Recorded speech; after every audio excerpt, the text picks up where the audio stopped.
Hello, everybody. Welcome to the next session of the Lodge at Endsmeet. Before we dive into tonight's session, let's go ahead and give one of our players a point of inspiration for giving us a recap. And Emily has volunteered, so by all means, Emily, take it away. Hello, yes. Session 82. We picked up in the midst of battle. We had ended sort of when the Sentinels of Shine had basically told Claudia to secure the Valkart. Um, or like really secure they said secure the body because they were after the Valkart. We don't really know what that means. So Claudia, because she was told to secure the body, like keep the body secure, like picked up the body of this dead werebear that seemed to be a Sentinel of Shine. Um, and she picked up that body, could not move him very easily because he was a werebearer, in fact, but did see a necklace on his body, um, and kind of like couldn't move him very far. Tess summoned Celestial to heal Claudia, who had been very beat up in the melee because she is not used to a whole bunch of weapons being silvered and attacking her. Um, and we found out Claudia resisted a hold person, and that's how we found out that one of these enemies was a sanguine sorcerer that like turned blood against itself, which was very scary. Um, Velen flew up with her wings into the melee to help, tried to fly up into the wings to help Claudia, but was thwarted by the wisdom save, which really held a lot of us back this battle. And so instead healed her from afar with a healing word, and helped Tess out with Lycan's Bane, which she was just a crit machine. I think she crit like 4 times, 3 times, something like that. It was an Um, amazing number of it was times. really great, especially in this combat with the Lycan sword. It was very, very cool. She almost got silvery barbs, but already counterspelled it because it was a turn of teamwork. Very, very good. One of the casters cast Cloud of Daggers on Claudia, and also we've kind of found out that they sort of damage their own wolves a little bit.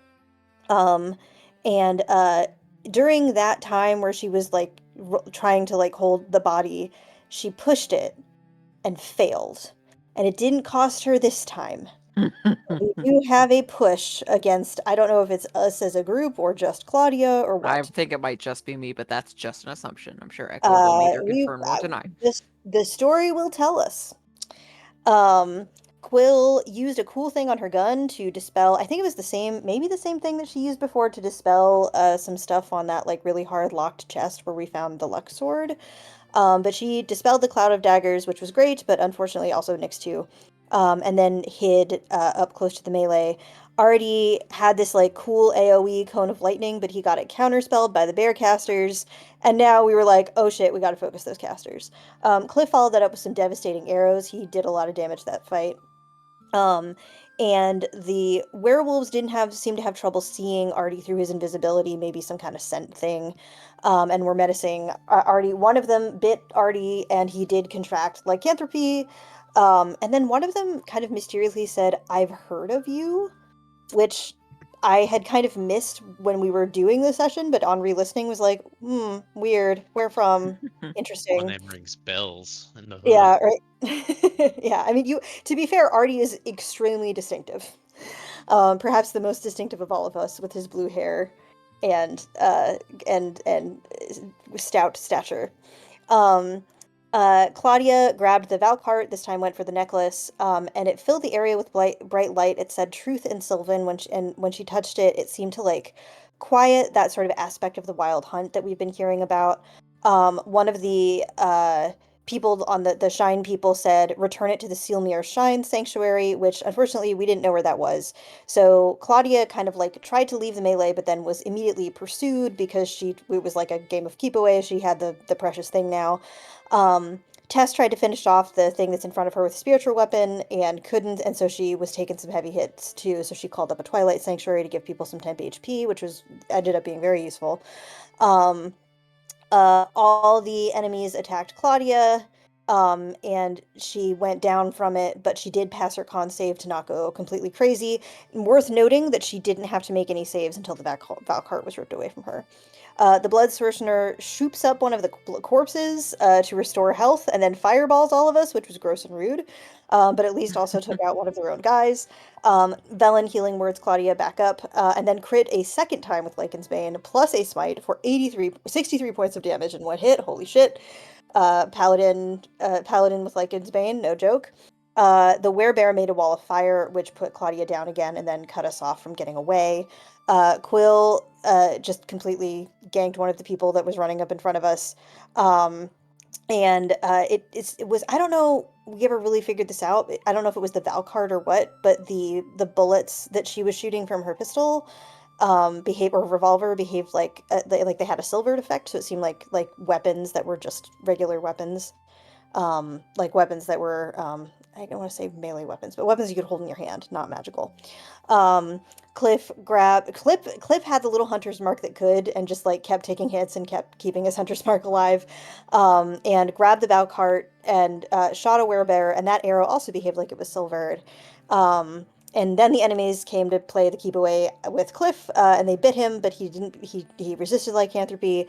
Already cast slow on a bunch of these jokers, including the caster, which apparently, when a caster has slow on them, they have to like make a saving throw to even have their spell go off this turn, which is very fascinating. Good to know for the future. Um, one of the wolves howls, and Claudia lost a death save, so she was kind of in some trouble. On her turn, Tess cast heal for the first time on Claudia, which looked kind of like also looked like kind of like the Sanguine Sorcerer, kind of like really like blood ritual situation. And she was pretty close to going down her health, but she kind of like made the Nixian symbol in the air, but she didn't do it. She was close to it though. Velen swoops in to do a whole bunch of damage, and the dudes that were trying to take Cliff down. Quill had a scroll of heal and healed Tess, which was really amazing to Tess because she was not expecting that at all. And then finished off, like, cast the spell of heal and then finished off the dude in front of her with a fucking bonus action like a boss. Very good to have a rogue in the fight. Artie had forgotten about his cool robe with its patches, and so he pat his robe to find a high-level magic missile on one of the bear casters, which killed it and disabled the wall of fire. Cliff couldn't. We were told, kind of like Echo, kind of gave us this like sense for Cliff that he could not remember the last time he had been that low in a fight, which really tells us how much of a badass of a fighter that Cliff was. And so he kind of like picked off some of the smaller ones. Now Claudia was back on her feet. She had the Valcart. She Eldritch blasted the bear in front of her. Claudia unleashed a psychic lance, which we haven't seen in a while. And finally, somebody failed that save and took full damage. Very, very epic. And that was the end of fight. The Shines were very curious about Claudia and how she didn't know about a Valcart, and they kind of explained to her that like if people are bitten with lycanthropy, typically, unless they are imprisoned, they go to a sanctuary and like kind of learn how to control themselves. And Valcarts were artifacts that came from the Feywild and seemed to be like a gift from the Fey to the Sentinels of Shine. But the Moon Clan always likes to take them. Apparently, they can also change people very fast, and so they really like the Moon Clan likes to have them because their whole thing is like forced lycanthropy on people. The Valcard is usually the centerpiece of a sanctuary, and it's like a good kind of training wheels thing. And Claudia basically doesn't know about them because she was in prison instead of being raised in a Right. sanctuary. They asked to travel with us and for us to protect them through the night, which Velen immediately agrees to because it feels like the thing that Dawes would do. It really felt like Dawes was with her during that fight. Artie says that he's been bitten and he touches the Valcart, which kind of like reveals this like were ferret of like here's the form that he would take. And that's how we learned for sure that he'd kind of contracted lycanthropy. And Artie was like, I should keep it. And the like NPCs were like, no, you would have to be at the sanctuary and learn to control the curse. And Artie was like, I don't want to do all that work anyway. And so he let Tess cast Remove Curse on him, which worked successfully, and it like kind of smoked out of the wound. And Artie took a vial of the smoke from it, which is fantastic. According to our new friends, the corpses can't really rest as long as their Valcard is near, so Artie like kind of speed run the like collecting of what we could find on them and found 2 Bloodwell vials, a quarterstaff, with blood resin on it and a weird effigy. He gave a bunch of the coin to the new party members, saying, "Those fuckers over there, they're rich, they don't need the shit," which is such an arty thing to do. Tess set the souls to rest and kind of prayed to Valkeen about it. And learned that it was the Valkart that kept us from casting Moonbeam and not, like, she assumed that it had been like a sanctuary to Valkeen or something like that. Tallow nudges Claudia to be like, "Yo, why didn't you get any souls for me while we were literally at a drive-through?" And Claudia was like, "Oops, I forgot, sorry." um, and we also learned that the NPCs' names are Sentinel Marcus Root and Sentinel Eliza Toonbreaker. The Master Sentinel, the bear, died in the fight, and they needed to have reinforcements sent. And so they asked us to send reinforcements to Shinehaven from our Shinehaven in Endsmeet. Tess reached out to Knuckle, and Knuckle say that they would send an expedited request, but to the Silmir Shine Sanctuary, but it's kind of unclear how open Port Rouge is given the political situation, and we might get a bonus from Salite for helping. And she also said to tell him to tell her Vera that she gives good advice, which Knuckle was like, "I don't know if she'll take that." And I'm realizing that I didn't actually take notes for the last little bit of the session, but so I can't remember what the fancy armor is called that they gave Claudia. It was Um, Alkeen's Brigadine. Yeah, but they gave, thank you. They gave her Valkeen's as kind of a reward. They gave her Valkeen's Brigadine, which will kind of shapeshift with the wearer. So now Claudia can be armored Yeah, it's while 6 she bucks. is in wolf form, which rules. And I think that there's some other cool things for a Lycan. And we got there. It spooked the horses a little bit, but we managed to get everybody there, and we kind of settled down. It is unclear if we are out of the woods, so to speak, because this seems like a good time for the Moon Clan to follow up with another attack while people are weak. So we are going to protect them overnight.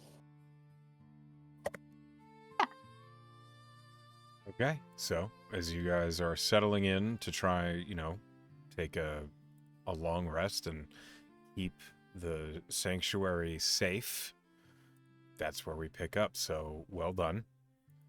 You take a point of inspiration, Tess, and we return to the sanctuary. We do have to sort out an order of watch. Let me see here. If I can find my watch order map. There we go.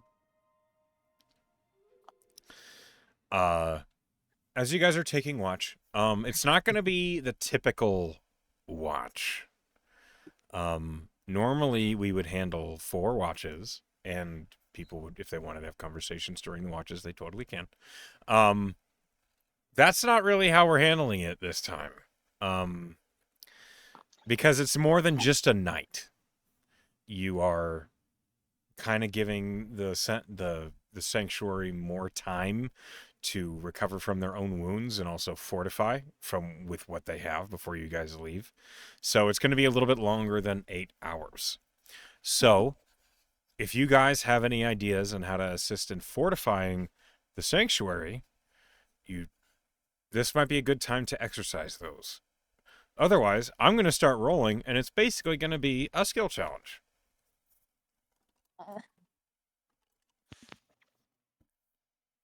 Yes. Let me look through some inventory real quick. Give me a moment here. Go ahead, take your We're time. about to home alone this bitch. Now, there is no guarantee that they will I feel be so bad for attacked. anyone Okay. walking into Artie's traps. Agreed. Is there any are there any fortifications that are already built that we could reinforce? So the Or anything sanctuary, they were trying to it's, do that we could help? yeah, the whole place is kind of built out of the way. There's a cobbled path that runs up underneath the cliffside that the sanctuary is actually built into, and the sanctuary itself is mostly in the cave. The cave itself looks like it was hewn out by tools long, long ago, and there is like a small structure made of stone just outside the cave. But for the most part, there's really only one way in and one way out. Which makes it naturally very defensible. It's very easy for one to set up defenses on the only entrance. as far as like defenses aside from that goes, it seems as though the Sentinels of Shine have relied on this place being hard to find as its main means of being safe.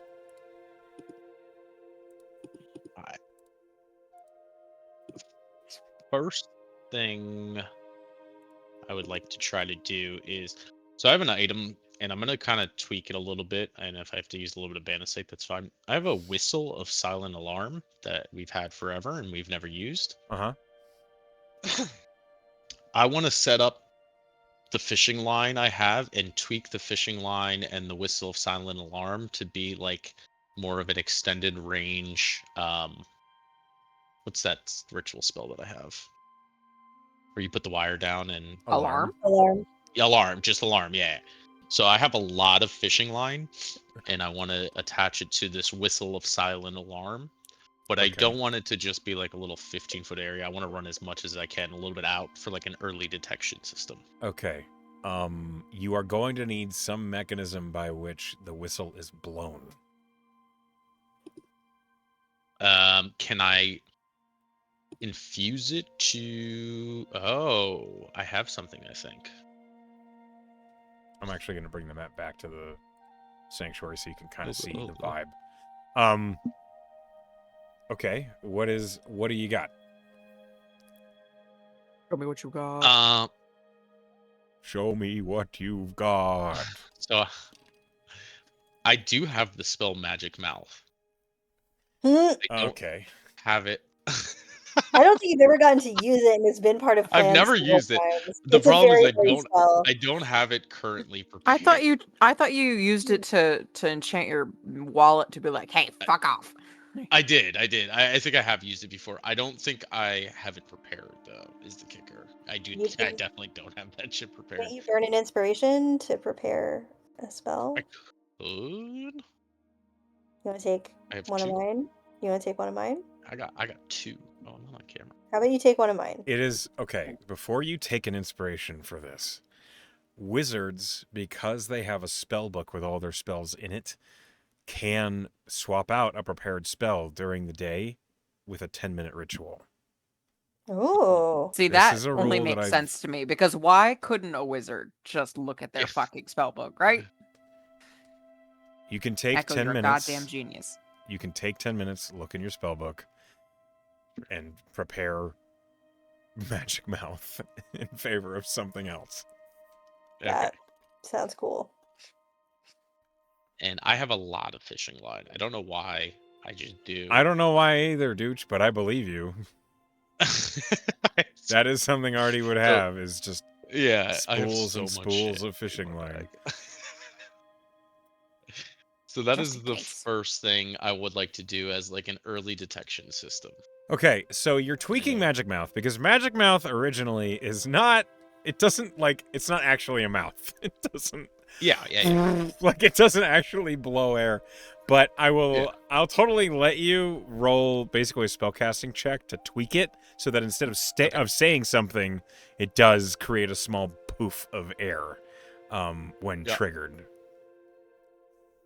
And the I mean, isn't fishing it line is what's going to basically trigger it if something like pulls it. You can make a puff of air with Presty, so if Yeah, I it's don't have a problem with this. It's fine. not- Cool. All right, what do you want me to roll? So spellcasting check. It's like a spell attack.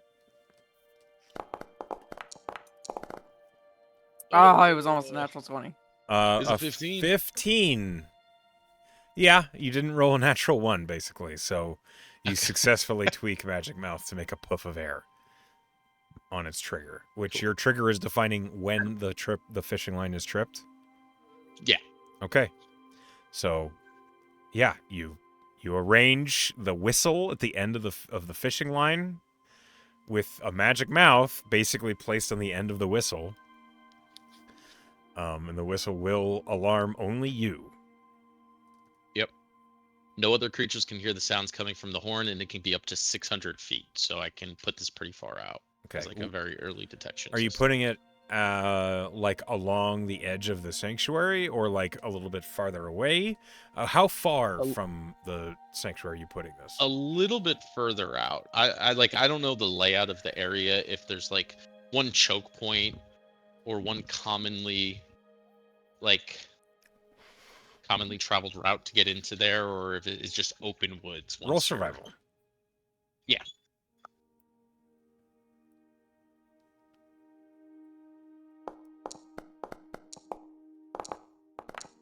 A 9. 9. Yeah, you find a spot that you think is good.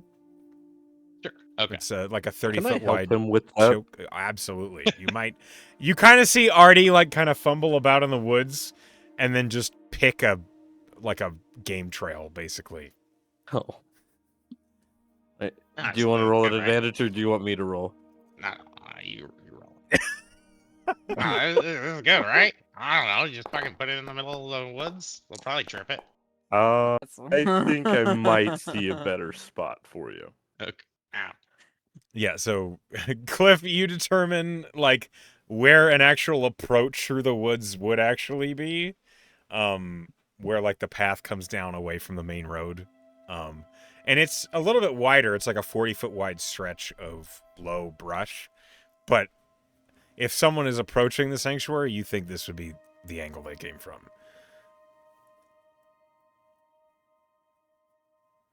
Which means that Artie, if someone trips this, you know that they are about 100 feet away from the sanctuary towards the road. Okay, cool. Okay, that's what Artie's doing, and Cliff is assisting him. What's anybody else got, if anybody has any ideas?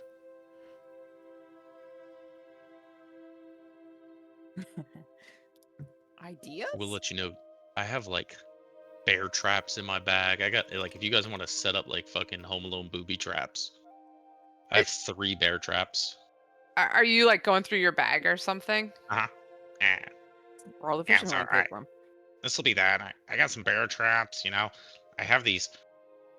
I got these giant spider fangs. If somebody wants to like make a plank that falls down and smacks them in the face with giant spider fangs, if they walk into a certain area, But I don't know about the plank, but Artie, I'll take a look at those traps. Yeah. I'm assuming Quill has enough experience on the other side of booby trapped things that I might be able to just use my intelligence to find some good spots to lay some traps or whatever. So other you junk. can absolutely craft like a competent trap, Quill. Okay. The location of a trap is going to be based on survival. Okay. Which is a skill that maybe isn't your best, but it is how placing traps works, and it is basically like determining a place that you can hide a trap that is more likely to hit something, and the survival skill that is rolled will affect the DC of someone to spot it. Okay. I'll do that. Wait, before you set it up, I got other stuff too. Like I got like 1,000 ball bearings, 800 caltrops. Caltrops would probably be useful.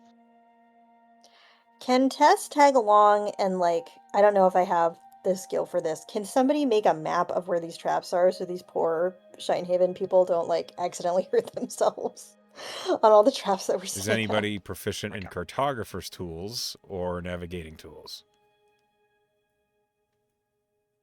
I am not, alas. Nope. Oh, but I have so much razor wire from a magic Negative. chest. I can do a draw, but it's just a draw. Okay, so you will not be able to make like a perfect map of where these traps are, but you can like make like a draft of like where, like by landmarks and stuff.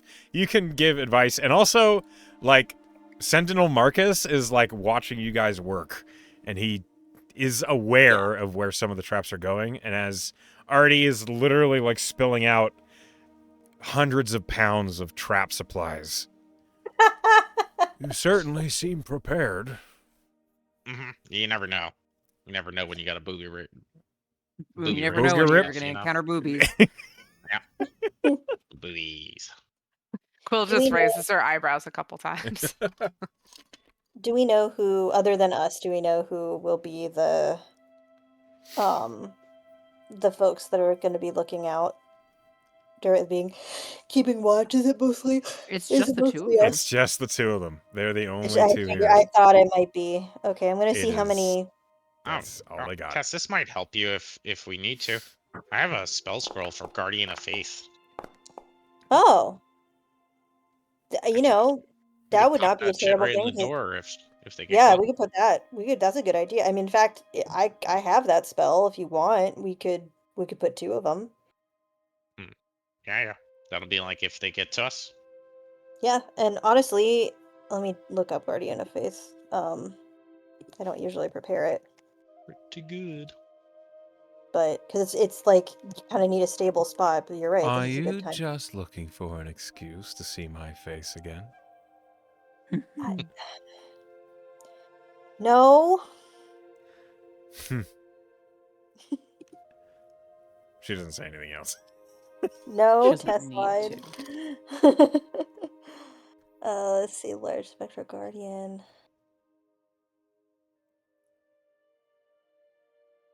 Duration 8 hours. Okay, so it wouldn't last forever and ever. We could stagger them We could stagger them. I think that's a good and hope they idea. fall in the double spot. You know. Yeah. And in fact, we could maybe like make it so it would be hard to avoid one without going into one of the traps. Yeah, yeah, yeah. I have displacer fangs. I have giant spider fangs. I also have giant spider poison that we can Where'd lace the you get the fangs with. displacer fangs, Artie? Uh, Have you oh, been doing dental work on Little Bell? no, Little Bell's mom. Oh, that Yeah. doesn't make me happy. Well, I mean, you That were was- there. You like It was watched me do it. So you didn't have a problem then. I don't Too busy remember with it. Little Bell, you know? Yeah. Yeah, huh, the you wanna living make it one, yeah. okay. If you don't remember it, you can't get mad. yeah. I want that on a tattoo. I got some razor wire too. That should be interesting. I think the ball bearings into the caltrops is a good 1-2 punch. You know, they start slipping on them. The ball bearings Claudia into doesn't the have any caltrops. ideas or extra stuff to do, so she'd happily, help set up an additional trap. Just at the direction of Artie. Okay, yeah, you could help as well. Helping. We could probably turn these bagpipes into an entertaining trap. But Make I their kind of ears want the bleed? How do you mean? The dwarf speaks up from where she has her leg put up where it was injured. Entertaining how?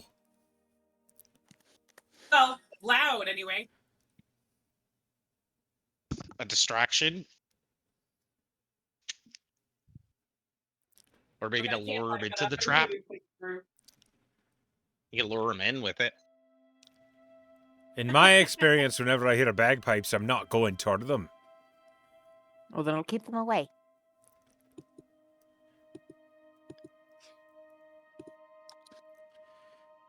The dwarf seems Theories. skeptical, but you can totally try and Which- make a trap out of bagpipes. I don't know how. I want to see that. I want to see Honestly, I that a was lot. just being funny. Please ignore me and continue. Okay. Bagpipes are a trap. I'm gonna. We all knew it. Which Just no one was saying it. which of the 2 sentinels, can I ask which of them has the best eyes? Well, the Dwergar can't see very well in daylight. And it's Okay. daylight. So the But other at night, guy. well, but at night they're gonna be able to see fine. Probably they'll see better than any of you. Got it. Okay, so actually that'll be great for the other guy because I imagine the Dwegar is great at seeing under. I'm going to, because my Eyes Here, of I'll Night put 'em lets it be back for in the- me, and I already have 300 feet of dark feet, but everybody else, I have 6 other creatures that I can give this to. So everybody on our team, and I think it's only for an hour, so I will wait until nighttime. But Okay. I will give the Eyes of Night feature, Making a note. so everyone will have I dark make another vision. trap. I make another trap. Okay. I need help with this one though. I'm taking What this kind out of- of a playbook from where I got this. You remember that mansion we went to where Bellin almost died? Yeah, the whispering. He did one? die. Yeah. Yeah. So I remember that's where I got the razor wire for him. So I was thinking that I can make like a spring-loaded razor wire trap just like that chest that we opened. And I could trick him into it with another magic mouth and it'll just be me yapping. So 'cause, just you know, I'm Art, just a infamous. magic mouth of Artie talking. Oh, just to like lure them. Like, If "Oh, somebody gets right, within a certain range, it's just me yapping about nothing. sure, sure. Hey, guys, Just quiet, quiet. Yeah. Be quiet. They're coming. Yeah. I mean, you also have a mimic. I don't know if. I don't know if. What do you want to do with Nibbler? I don't know. Would Nibbler like be a root or a A tree? little or something? shrunken mouse? Yes, he would. Can I take Okay. a little shrunken mouse out of the jar and feed him? The mimic eats it You're immediately. You're good. You're a good nibbler. You're a good mimic. Okay. I think I'll need some help getting this in here, but I think I can spring load a trap with like a hairpin trigger or like even like a pressure, or just even use some of this phase spider web to kind of make it as a light pressure point to where it'll spring load and I can put my voice on it and it'll just spring 100 feet of razor wire and all and trap somebody in it. Yeah. That sounds terrifying. Yeah, I know. It happened to us. It wasn't fun. It really wasn't. Do you mind, maybe, even after tonight, which I assume you're gonna be parting ways, are you leaving these traps here? Yeah, it'll make your place safe. Alright, Are you good with like a map? You can come with us while we set them up and kind of just mark it. yeah, I think I'm gonna do that. He Yep. follows you, marking down where you are placing all of these traps. I need you to be very specific.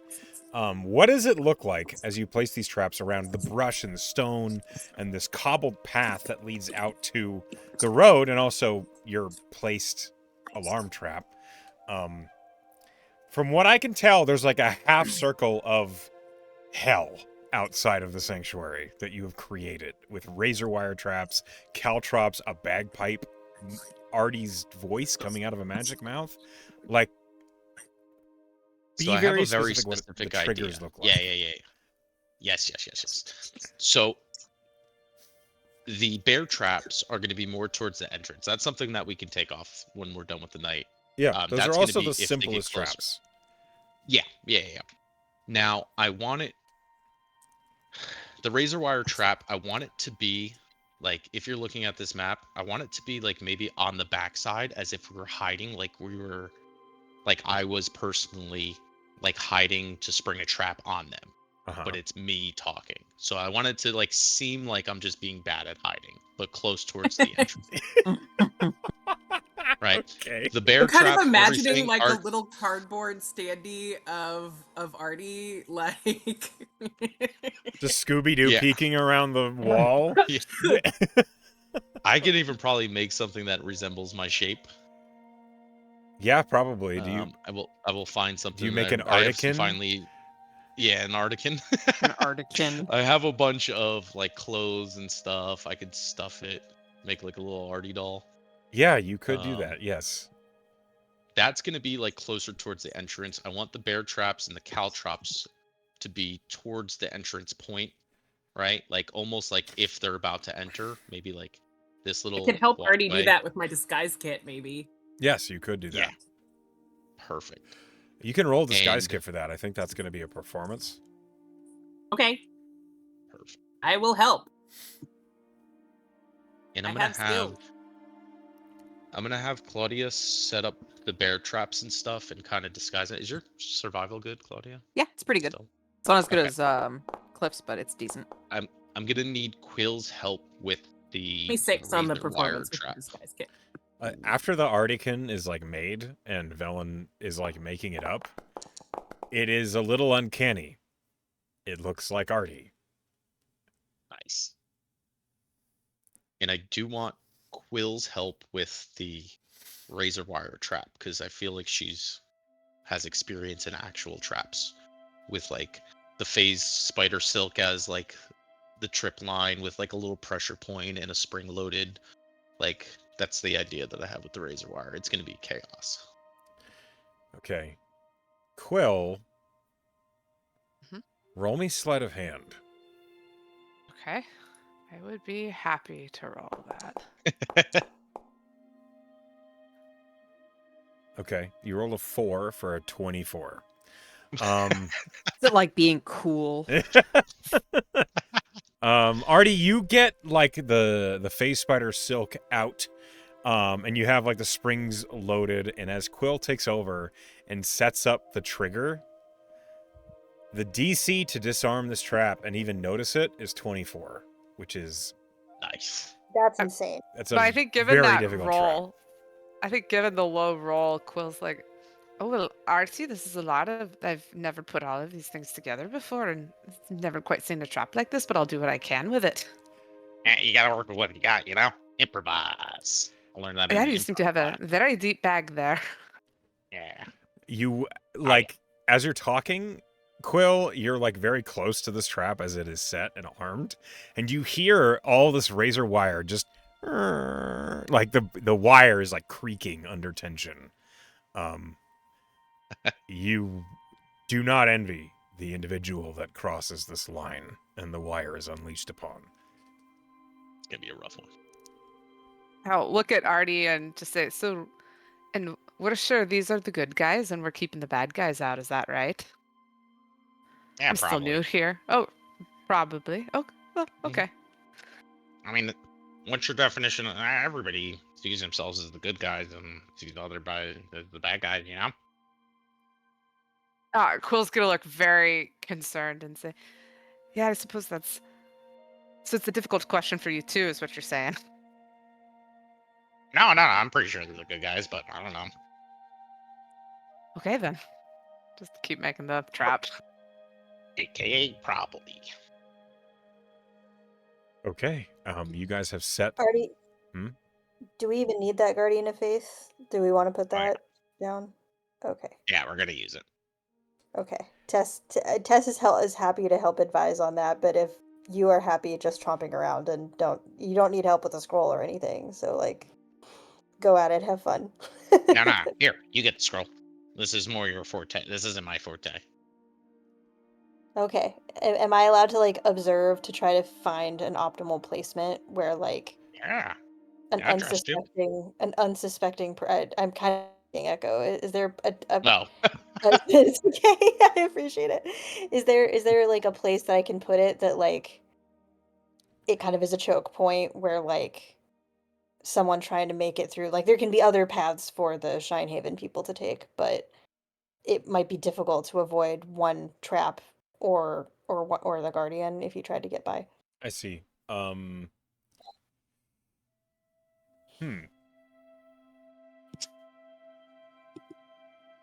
Roll me just a straight wisdom check. Cool.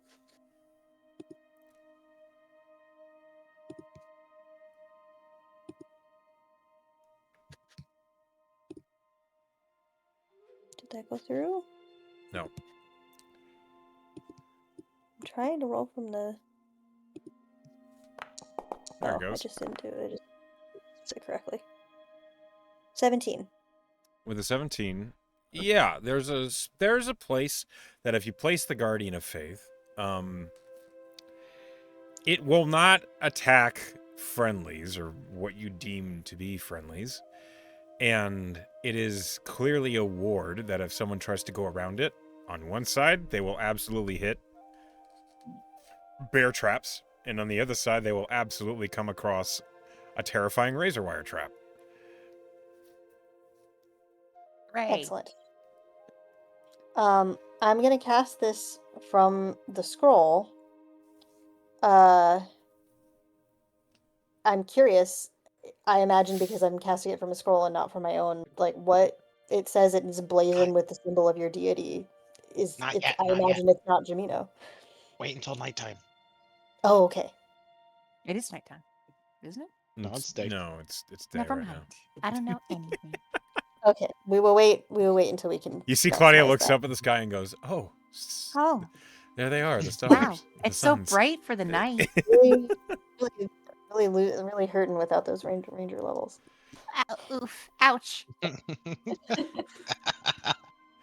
Too Okay. soon. Before anything else, I need someone other than me to roll a D100.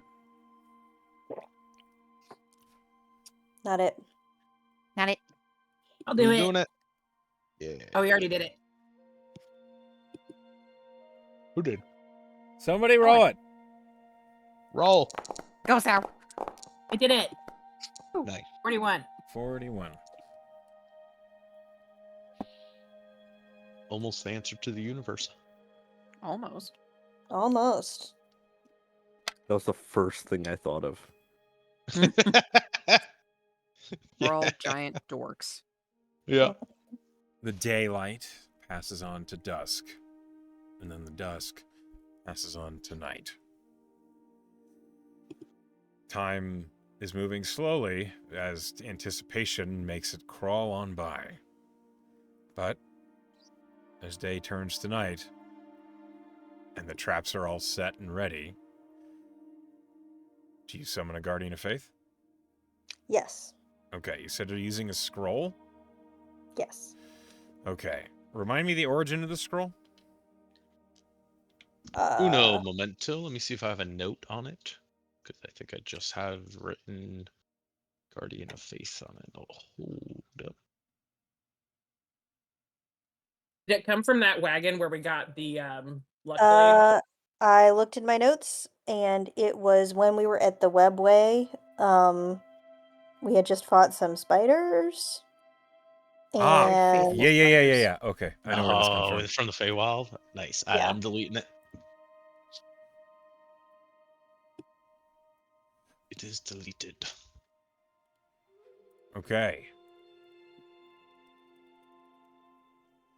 As you summon this Guardian of Faith, it takes on the very tall, very slender form of a woman with no features. It's like a faceless mask. But she is wielding this very long, very slender sword that glows white. And you see the symbol emblazoned across her breastplate is that of a wine glass with a coin in it. Oops. Oh, okay. Um, Yeah, that's the one that brought you back to life that one time, Claudia. And we hired. Was it a? Oh my god. Yeah, it was.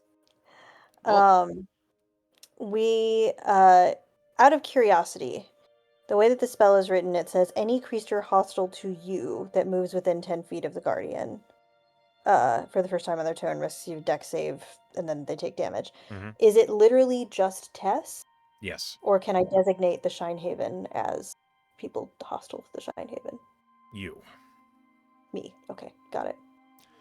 Now, you do determine who is hostile to you, Sure. which you can include. You can basically determine it as those hostile Yeah. to the Shinehaven, but Yeah. the wording of the spell is pretty specific about that.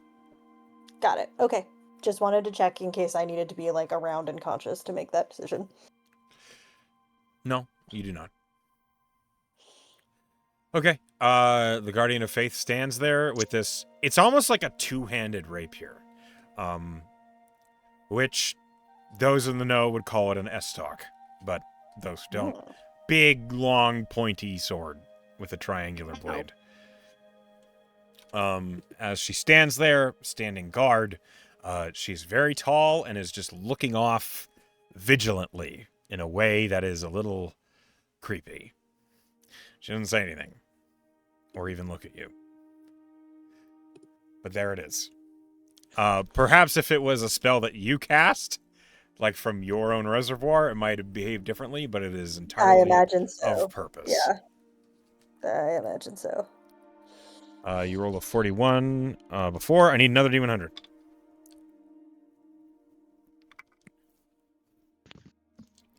Will. You want me to do? Okay. Yeah, the first one. Fitty. Fifty. Flat fitty. Biddy. Okay. At this point is when you would be given the Eyes of Night. Yes. Okay.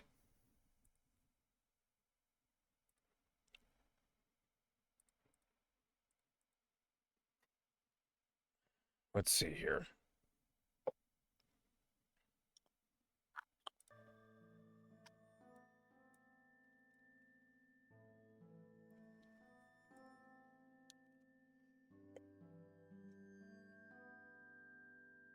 As you guys are kind of posted up, watching and being careful, listening for your traps going off, your alarm does not go off, Artie. But those of you with a passive perception of 20 or above, That's me. you hear in the distance quiet muttering, like whispers, hushed. Oh, good. It's distant. It's not close at all. And you hear the sounds of like brush and undergrowth cracking under footstep. But the footsteps don't sound like boots or greaves. They sound like hooves.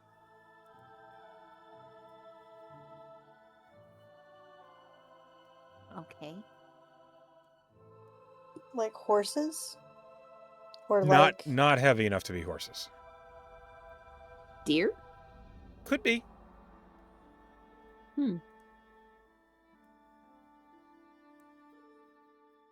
Concerning. Like, and I didn't mean that to sound sarcastic. That's, it's not horses. Are we We're all in a still awake at that forest. point?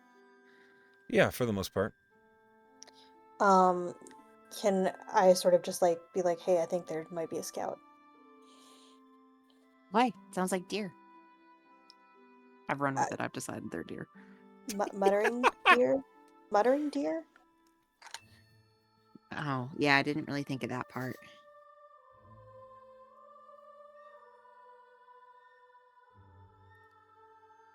Centaur. Of deer. No, I think Deer it's too... tar. A Maybe. worm power. I mean, I guess, if they're lichens, they can be... Can they be any animal? Or just... So Do I there have are an answer for that, Echo? There are much more common ones. Where deer are not a thing you've heard of, but they could exist, I suppose. That sounds like a very fey thing. It does sound incredibly fey. Maybe a... In Maybe a most were- cases, lichens turn into predators. To were-rats. Fuck were-rats. Technically a favorites. predator. Are they? Yeah? Whoa. Learn something new every day. Take a look at the teeth on one of those and you'll believe it. Just to chew through iron. No big deal. That's crocodiles. You're-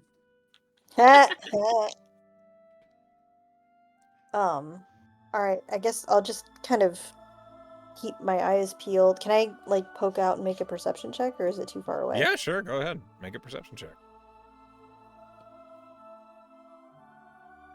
Percept.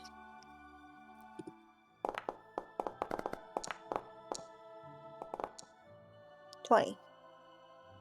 You see, with a 20, the dark of night, and it is, well, your dark vision helps, but it is not exactly obvious to you where this creature is that you heard muttering.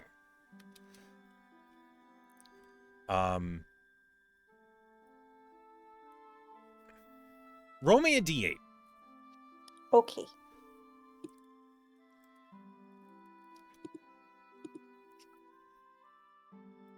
Four. 4.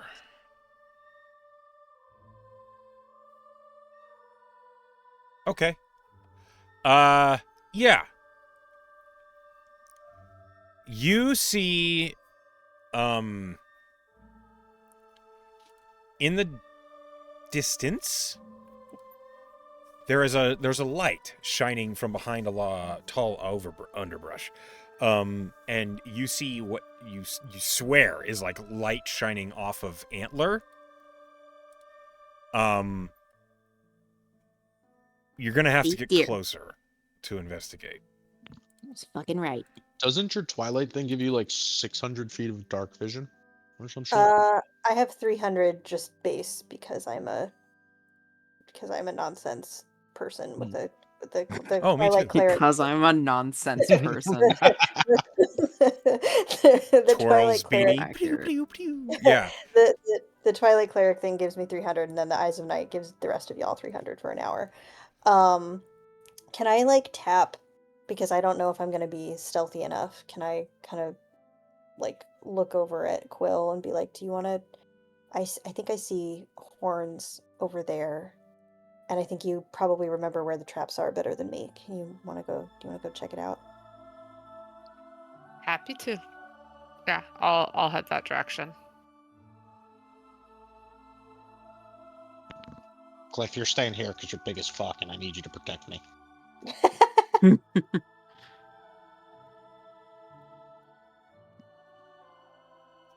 Who want did you say stealth? that to? Wait. Cliff. Well, Oh, Cliff. Cliff. Okay. You stealth and you approach. Okay. Go ahead and roll your stealth.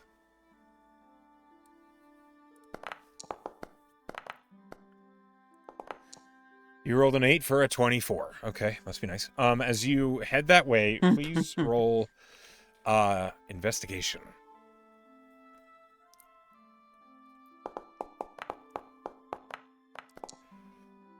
$24. Okay, it's all 24s. That reliable talent is coming in clutch. Quill, you're approaching and you're navigating your way through the traps that you know where they are. You get past them, and Tess, you're traveling with Quill? I kind of tapped her to go by herself because Okay, she's got more it. stealthy and remembers where the traps Yeah, are. that's fair. Completely. Let me go ahead and roll. Okay, Quill. You see, as you get closer, creeping her way through the brush with a book open, and you see, like, light shining off of the book in, like, a star pattern on her face that is as if the lights in the book are moving. She's looking down at the book and then up at the sky and muttering to herself quietly. You see a fawn. I fucking knew it, sort of. Okay. I sort of knew it. I said deer tar. You did say deer tar. Which, yeah, it I get is like that. a quarter inspo for that, right? Nope. Oh. You see this woman is clearly, like, almost walking in, like, a wide half circle. At first was moving towards the Shine Sanctuary, but now is, like, moving parallel to it. And you see that she is... What language do you speak? What do I speak? Common, Elvish, Goblin, Thieves' Cant. Okay. She is saying...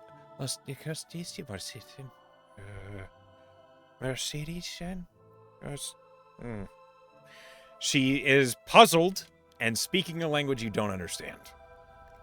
Do I believe her? Like, or do I think that this is like a show?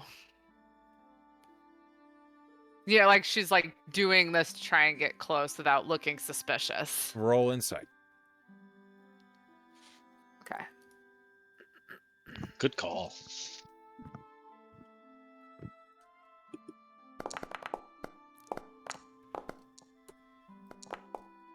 $21.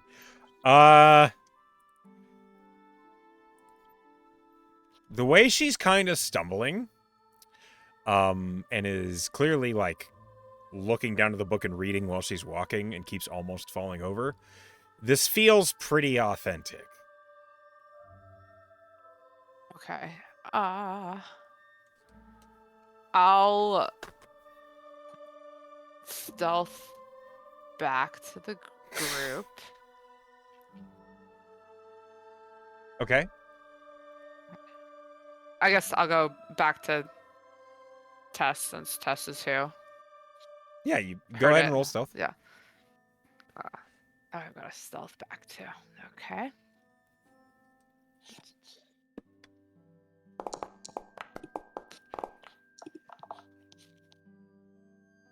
27. Sure. You stealth back. I assume, do I know what a fawn is? Is that something Quill will have seen or known about? Roll a history check. Okay.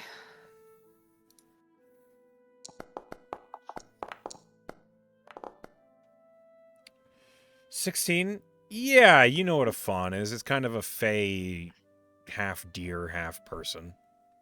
Okay. So I'll head back over to Tess and say, okay, so I've figured out where the muttering is coming from. It's some sort of deer tar. Yes, Ah. I knew it.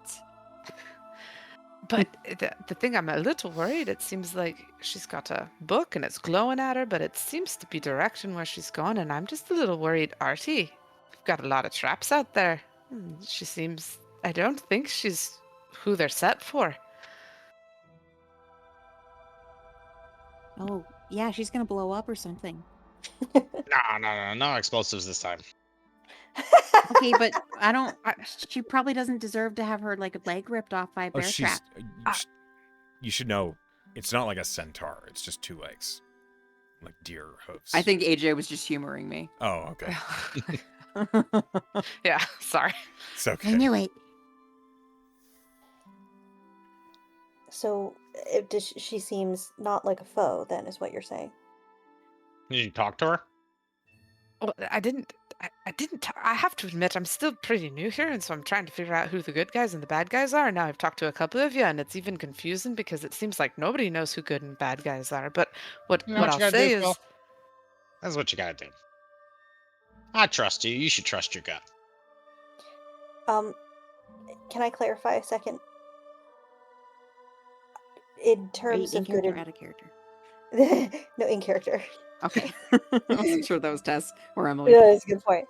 I know we had that conversation, and it's true, but in this particular case, we are looking for the people that are most likely to attack us tonight are people called the Moon Clan, and they have a symbol. Remember the symbol that was on the shields? And oh, wait, no, I guess that was the Sentinels of Shine. Can I describe the little like moony symbol? Yeah, it's like a That the Moon brambles Clan wrapped folks- around a moon. It's Yeah. That's likely going to be the symbol of the people that are most likely to attack us tonight. I mean, you know me, I don't really subscribe to good guys and bad guys, but the people that are most likely to attack us tonight for their own reasons are the Moon Clan. Do you remember seeing a symbol like that? I did not. Is that correct, DM? she had a whole bunch of accessories, but you don't Mhm. remember seeing that symbol. I saw a number of symbols, but I'm not thinking I saw that one. I'm happy to pop over and see what she's up to if y'all would like. Well, let's ask the Sentinels if they are expecting anyone, because it could be that she's the reinforcements that were sent. Marcus, Eliza, do you know of a fawn that could potentially help you? A fawn? No. I don't think so, but I don't know what form the reinforcements Knuckle can send might look like. I don't know if these are necessarily from Knuckle, because he said that it would take a couple of days. Did you ask anyone else for a reinforcement, or are we the closest? I have no means by which to call for reinforcements aside from by your aid, so no. Okay. Do you ever get visitors to the Shine Haven? Lycans Or people that need help, people that have seeking been Saint Lemon? bitten, people that know about the sanctuary that require the aid of one. I mean, if she's not a Moon Clan person and she's looking for the sanctuary, which she might be, that might be what she's here for. She'd be looking for something else that her book is Looking telling for her she just happens to be in the wrong place at the wrong time. I don't know. Magic books, I feel like, would tell you lots of crazy shit. I mean, as Tess. long as she's not the Moon Clan, I think we don't want her to be attacked. Like, I Yeah. don't understand why That's- we're yeah. still, I like, we agree. should warn this person that she is venturing into danger. We're Okay. not huge assholes. Like, Well, what? Velen, Sometimes. you're the talker. Do you want to go out and meet her? Sure, why not? I will venture forth. Okay, Velen, you go looking for. Oh, watch out for this the traps. fawn. Yes, I will watch out for the trap. Thank you. Velen, roll me investigation. I mean, she was Okay. there when we set them. How hard could this Not be? for the traps. No. I assumed it was for the fawn. We nuke person. Velen instead. With an If 18, they- you don't see a fawn out here. Oh shit. I looks around.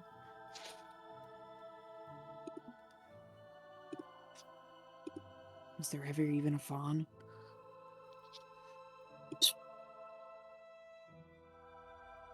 It turns and looks back over her shoulder towards the others. There's nobody out here. I'll go. Oh. I'll go with you. Yeah, I'll walk over too. There's Nice. nothing here. Can I sniff? Do I smell a new presence? Roll a perception check at advantage. Mm. Quill, roll investigation. You can have advantage because spring. Wrong game. Because Tess is Tess. helping you. Oh, I didn't mean to roll 3 times. The first 2 are the one that count. Okay. What was the higher of the two? 29. 29. Yeah, you definitely smell. There was a new scent, although it is dwindling. It was the smell of petrichor, of fresh rain having just fallen. Is there like a musky animal smell? No, Has it rained recently? no. That is weird. Let's see. So, Quill, you rolled a 24 for investigation, leading the way back to exactly where you saw the fawn before. She's gone. Weird. I promise she was right. She was right here. She had lots of symbols, not the one, not the bad one. And she had a book, and she was looking up at the sky, and it was kind of glowing at her. Maybe she's hiding because she sensed we were here. Or she was some kind of fey creature and she left. That's possible. That is a That possibility. happens. Yeah, that happens quite often, actually. Around us, yeah.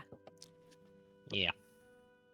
Well, if she left, then she won't be hurt by the traps, and she'll be fine. Yep, time to head back. Probably, yeah. Okay. Off we trot, I suppose. As it were. Hot deer lady is gone. Sorry, Sleepy. As you guys, you head back to accepting the vanishing of this strange fawn. I'm gonna roll the last D100. Hooray! Okay, I rolled a 10. Well, you guys catch what sleep you can, and the Guardian of Faith eventually does vanish away as the morning comes. There's no other events this night. And at this point, the Sentinels have healed up from their wounds. They basically greet you, and Marcus Root says, well, this all feels a little underwhelming considering we were expecting more MoonClan to arrive, but they didn't. So, we appreciate your help, but I think we're probably secure for course. now. I'm just Be glad we got cautious. your Valcart back. We are too. I really can't stress this enough. Watch out for the traps, because I don't want to really take them down. Marcus holds up the parchment of where he mapped out where all the traps are. Dude, I could probably take down the razor wire one. That one's super close to the entrance. That might be for the best, but the rest of them we can handle, I think. Okay. Aye, thank Hey, you Claire. kindly for the help. Happy to. I mean, maybe still keep a close eye for the next couple of days because I don't know if Knuckles said it might take some time to send reinforcements, especially given how things are at Port Rouge. So you might not have backup for a couple of days. Of course. We'll be careful. Don't you worry about that. We've been against worse numbers, just the two of us before. Never quite this close to the sanctuary, but we'll be all right. I'm sorry it is just the two of you, though. That's hard. That's all right. I've been through worse. Okay? You're always welcome to return if you need safe haven or a night's rest under guard. Appreciate it. Yeah, we might be heading back this way sometime soon, depending on stuff. You put that armor to good use. I plan to. It's not common a brigandine gets separated from the sanctuary, so wear it in good health. Thank you. And the two sentinels basically begin creating like a perimeter outside the closest traps, giving you the time and space you need to take down the razor wire trap, because Jesus Christ. As you take that trap I'm gonna down... throw a rock at the bar. Oh, you just set it off? Okay. Yeah, I was about to say it's going to be a difficult one to disarm, but you just set it off. I'm So just gonna throw a rock at it. like just the coil of razor wire like unspools, and it's just a billowing cloud of razor. That would work so good.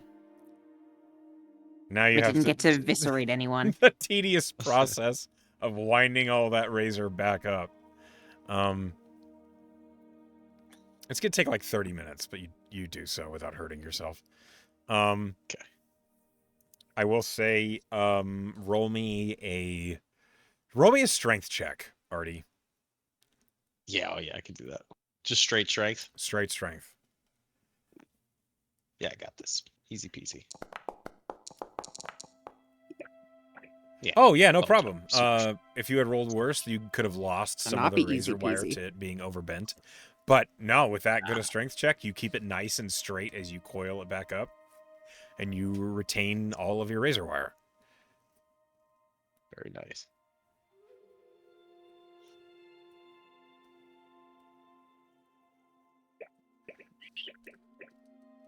Guess we head out. What on earth is that noise? There's some bloops in my ear. Yeah. Who's blooping around? You bubble crushing or something? Hello? I swear to God, it sounded My- like bubble blast. My in the connection went background. out. Okay. You guys leave the Sanctuary of Shine, and you resume your travels on the Silmir Fallaway, making your way towards Crosshatch. Echo, I have a question just I have for an answer. record keeping. How many more days does Tess have to make a decision about the vampire situation? By my count, it is 4, but I don't know if it's... Sounds right. Myth. I think it's 4 days. Okay, cool. Conveniently, your travel to Crosshatch should be about 4 days. Oh, man. Would you look at that? Is that or is that not convenient? I can't tell. I think it's pretty convenient. Okay, someone please roll me a d12. I'm gonna do it. I'm Spartacus. 10. Why did that one not go through? Like, I don't care. I believe you. 10. Sides. The weather is in your favor. You guys Yeah. make good ground. Hold on, I'm gonna roll a...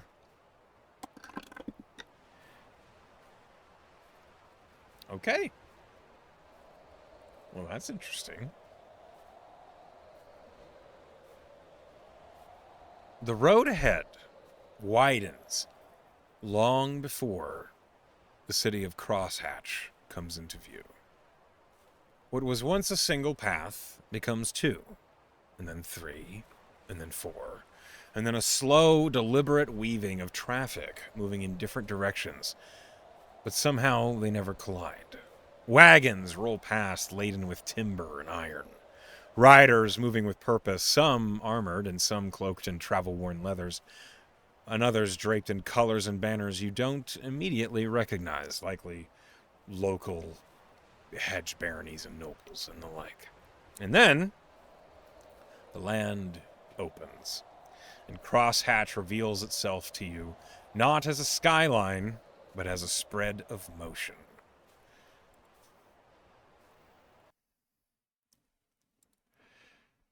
The city sits low in the land, wide rather than tall, and built where the great roads meet. From this distance, it almost looks like a pattern etched into the earth. Long, straight avenues crossing one another in deliberate lines, forming a lattice of stone, wood, and movement. Smoke rises in thin, constant streams from workshops and kitchens. The air carries sound even this far out, several miles away. Hammering, shouting, laughter, music. And none of it is chaotic. All of it is layered. The closer you get, the more distinct it becomes. To one side, structures grow dense and orderly, stone buildings, banners, and marked storefronts, and organized yards filled with stacked goods. Trade caravans line up in measured rows, inspected, recorded, and directed with practiced efficiency. Elsewhere, the city seems to soften. Walls give way to living wood. Buildings bend around trees instead of replacing them. Paths curve where they should be straight, and the wind carries the scent of loam and green things. Figures move more quietly here, watchful without being obvious. And at the heart of it all, you can see the convergence. A massive central crossing where the great roads meet, wide enough to hold markets, gatherings, and movement all at once. Even from here, you can see people gathering there in clusters, adventurers, traders, scholars, and merchants, each drawn inward like threads towards a knot. There's something subtle in the air, a sense. Not quite of being watched, not quite of being guided, but of possibly being pressed in from all directions. Crosshatch doesn't loom before you. It invites you and all other comers from around to approach and take part in it. And as you approach its outskirts, it's hard to shake the feeling that whatever road brought you here was not the only one you could have taken. As all of you are approaching Crosshatch, we did jump a few days due to the good weather, so if there's anything you guys wished to have accomplished during your travel, speak now, or forever hold your peace. Good question. I have an answer. Oh, I said that's a good question. Oh. A long rest, I assume. Yes, you guys can have a long rest. Go ahead and account for that. Do I have 1 day left Yes. to make this choice? I rolled Okay. I rolled 3, and with the good weather, a day was taken off your travel, so you guys are arriving at Crosshatch at 10 o'clock in the morning, and it is raining. I would just like to state for the record that Tess has been sort of unconsciously tracing Nyx's symbol in the air. It's not even clear if she notices that she's doing it. Okay. Interesting. I don't know how unconscious that process is going to have been permitted to remain. Because, I mean, she's doing that where other people can see, and Velen would probably at some point be like, dude.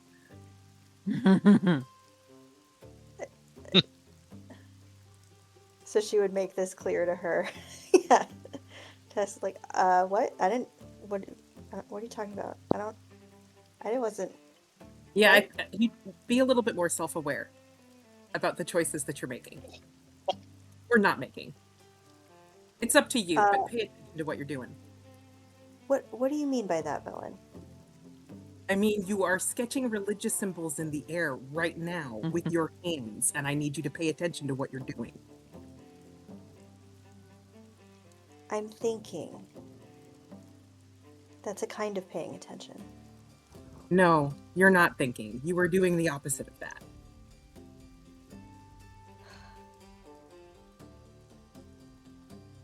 Are you having this conversation where everyone can hear you?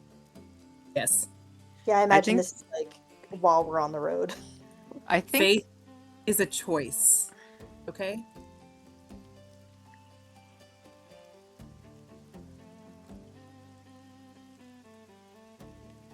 Were you gonna say something, Pen?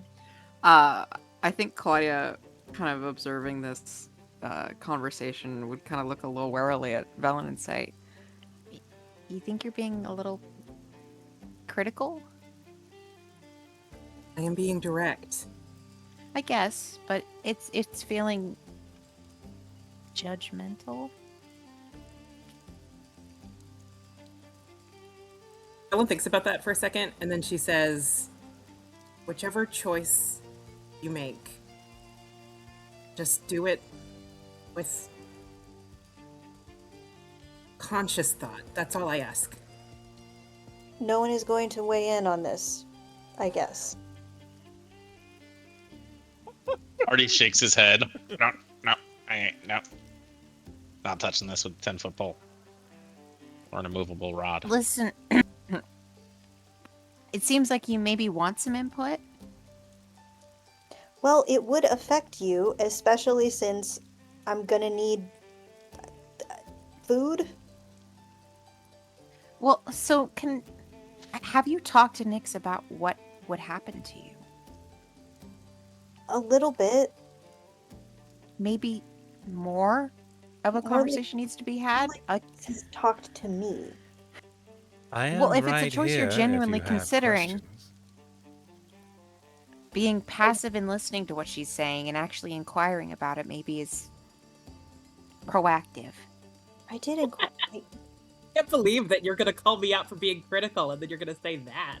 Well, I don't know how much she does or doesn't Claudia, know. that- Did Nyx hold That on. reading is really doing well for you.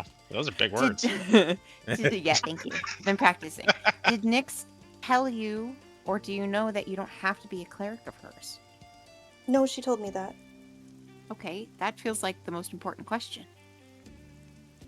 How do you feel about that?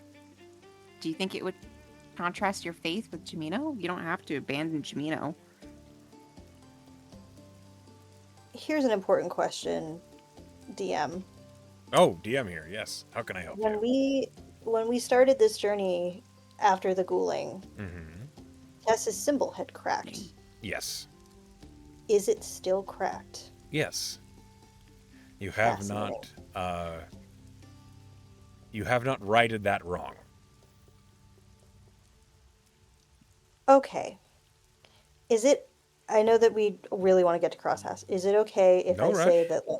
that maybe day 1 or 2 on the road? this I is have, an important conversation. I have a Yeah, conversation. for real. with Jimino. Yeah, because I've been meaning to do it. We just had I'm battle sorry. and battle. A conversation with who? Jimino. With Gino. Okay. Yeah, we can roll back the clock a little bit. Because I would like to hear this too. We turn back the clock. We are back Back 5 days time. before, basically, on the road. And by the road, I mean right at the beginning of the journey. The first day out, it is cold, it is wintry, snow is pressing in from all sides. You find yourself a moment's quiet to have a conversation with Jimino. What does that look like?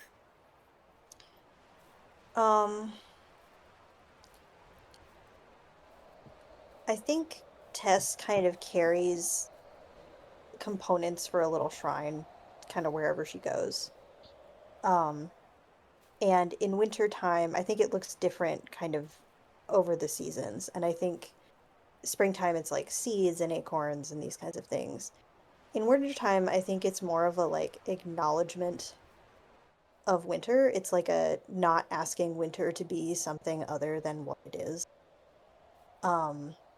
So it's something more like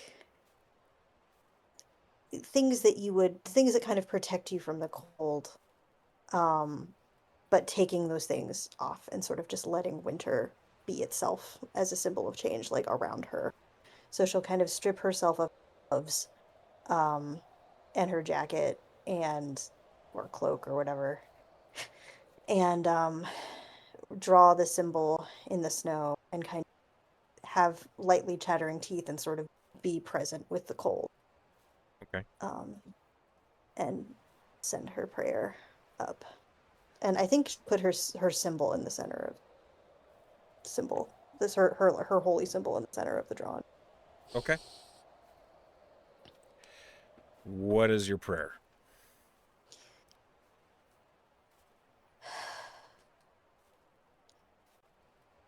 I would say that I haven't been myself.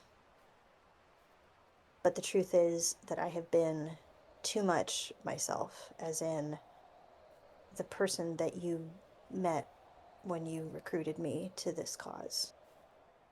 And it is not fair to myself or to you to pretend that I am still that person and just try to wallow in sadness, even if I can't really control all of my emotions right now. I'm better than that. And you know that I'm better than that. So, how do I make it up to you? Roll me a wisdom plus proficiency.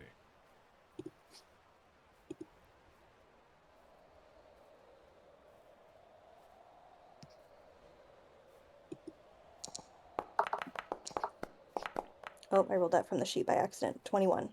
21. Okay. As this prayer goes out from you, an emanation of honesty, which is being honest with yourself is something you may have struggled with in the past. It's pretty rare for this. As it comes out from you, you feel the presence swirl about you, clinging to the shrine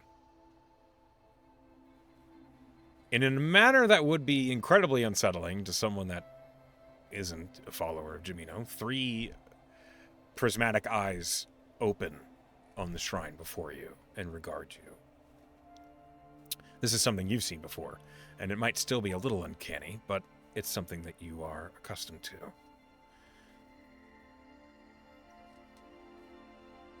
You are asking me my forgiveness? I don't think you can forgive me. I think I can only forgive myself. Correct. So I think, I genuinely would like to make it up to you, because I think that my failure to self-reflect made me a poor steward. And that's not what I signed up for, and that's not what you want from me. And you showed me that. Perhaps the cracked symbol. Your crime has been your dishonesty to yourself.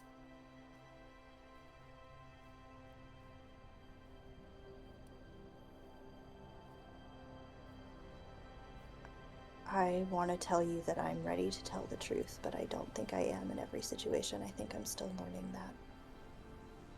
No one is ever truly ready to be completely honest with themselves in every regard, for in the naked light we see who we really are. And as a mortal, you are inevitably flawed. And those flaws are a source of pain for you. But those flaws are a source of perfection for others. You cannot see yourself from another's perspective if you do not accept your flaws and who you are. It feels like a flaw of who I am that I still don't know how to make this choice for myself. I know that you wouldn't judge me for the following Nyx or not. Do you remember my first tenant? Give me Gotta a second. open that document. I have read them a million zillion trillion times, and you would think that I would know them off the top of my head. Hang on. Because I do think that Tess would remember this. Absolutely. As a cleric of Jamino, Is there a cleric of Jamino? you Yeah, 100% she would. would remember it. If you want to speed up the process and just tell me so I am not scurrying around in the document, I'm sorry, I usually have it open. It's okay. You didn't It's something- anticipate this conversation, to be fair. I didn't, yeah. It's changed. Oh, hang on, I found it. Yeah, resilience and transformation. Strength comes not from rigidity, but the ability to transform and emerge stronger from challenges. As you recite the tenant, Jamino almost is just like waiting. And if you don't say anything, she says, transformation comes in all forms. Whether you choose this change for yourself or it is thrust upon you, you must be resilient in it regardless. You must return stronger.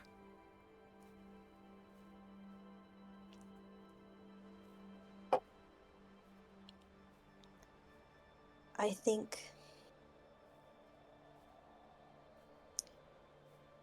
I admire Nyx a lot. And I admire this opportunity. I think this is an interesting opportunity. But I think what I need to figure out is if the strength that I was seeking with Seeker was the kind of strength that I need to put down. Because it seems, I don't want to say easy because it's not like it doesn't require sacrifice, it does. But I have a history of running away from things that are hard. And I think it might be harder not to take the deal.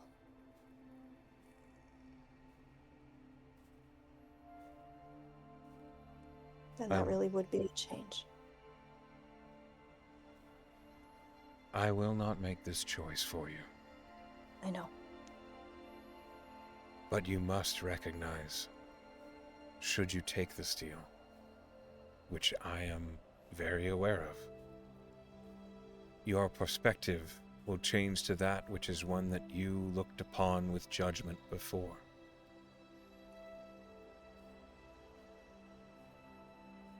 Yeah, that's true. Can you see from that perspective before making that change? Or would taking that form be the only way you understand that perspective? I think I have a better idea of what Seeker was looking for now. At the very least.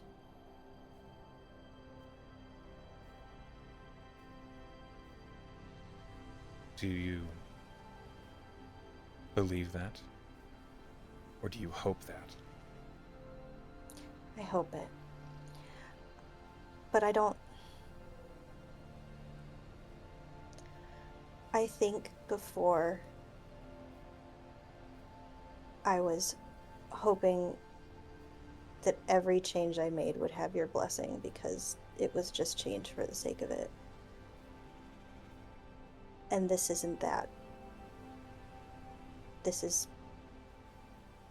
I mean, it's permanent for one thing, but also it's important and weighty. Is it a transformation you would make for yourself, or a transformation you would make for others? I think it would have to be for myself because it would require me to it would require me to be dependent on others in a way that I'm not used to.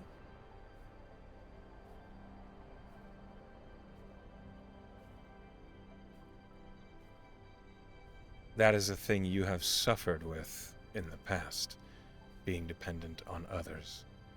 You have refused help from your allies in countless situations. Do you not think requiring help from others by nature might be a powerful transformation for you? It might. You're right. It might.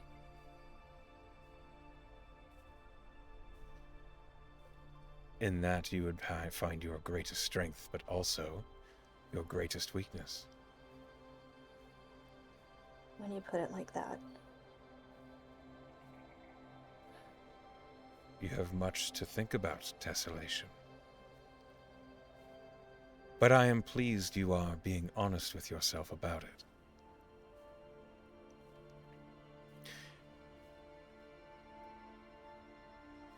With my love, child. And the moment seems to vanish, and your holy symbol, you hear the of it sealing back together. Okay. Good. Important. Ooh, Thank you. progress. Progress. Prodigious. Character gross. The grossest kind. Yeah. Vulnerability, ew. Ugh. And so, with that conversation having happened, we wind back to the current moment as you guys are approaching Crosshatch.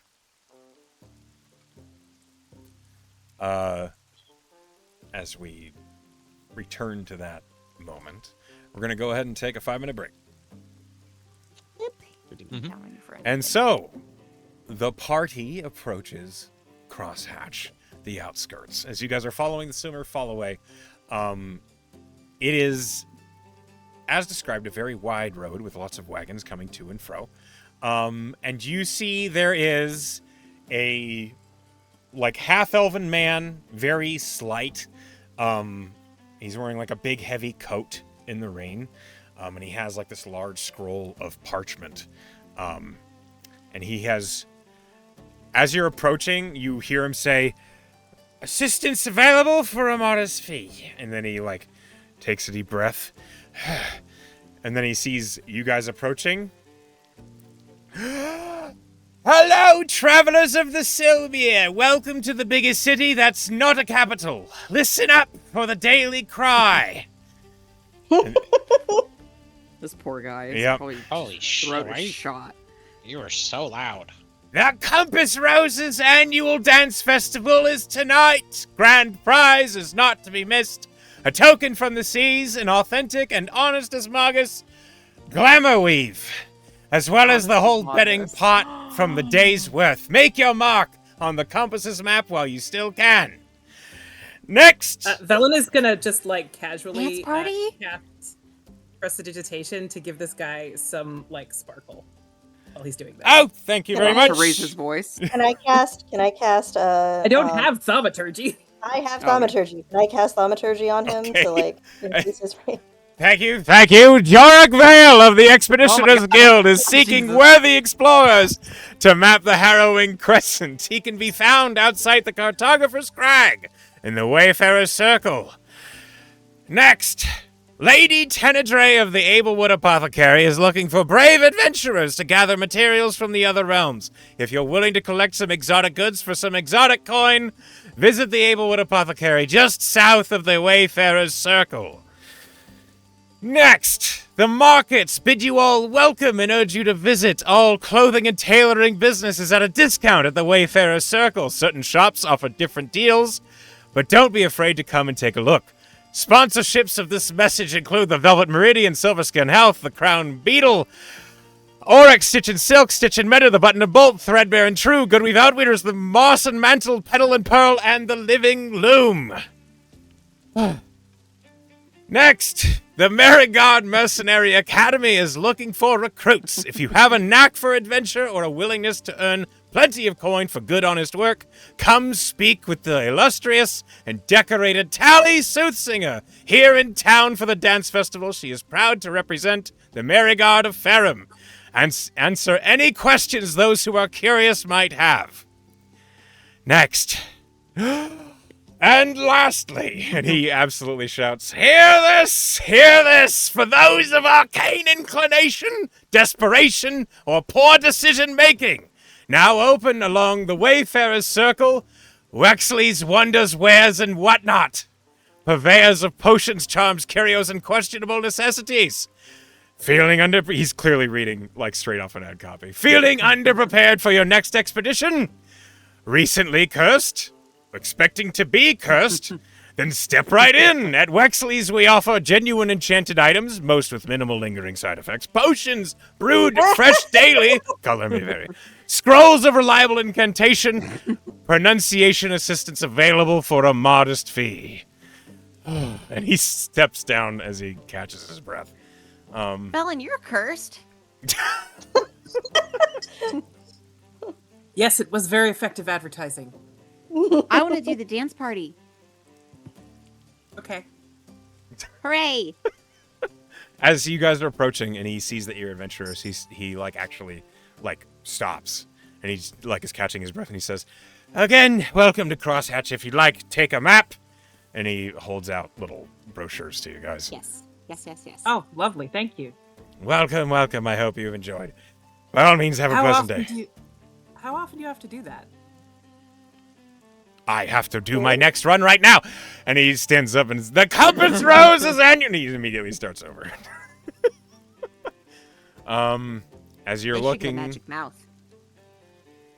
he pauses. Wouldn't that be great? Welcome to the biggest city that's not a capital. And he is back into the spiel. Claudia rolled initiative, which means she's about to fight him. What? Just that Right. Claudia rolled Just now? initiative. What? Yeah. I Why? punch him. Ow! Do you mind? I'm trying to work. You're I don't see an annoying. initiative roll. Then go away. It was on D&D Beyond. I'm sorry. I have a job to do. They pay me to do this.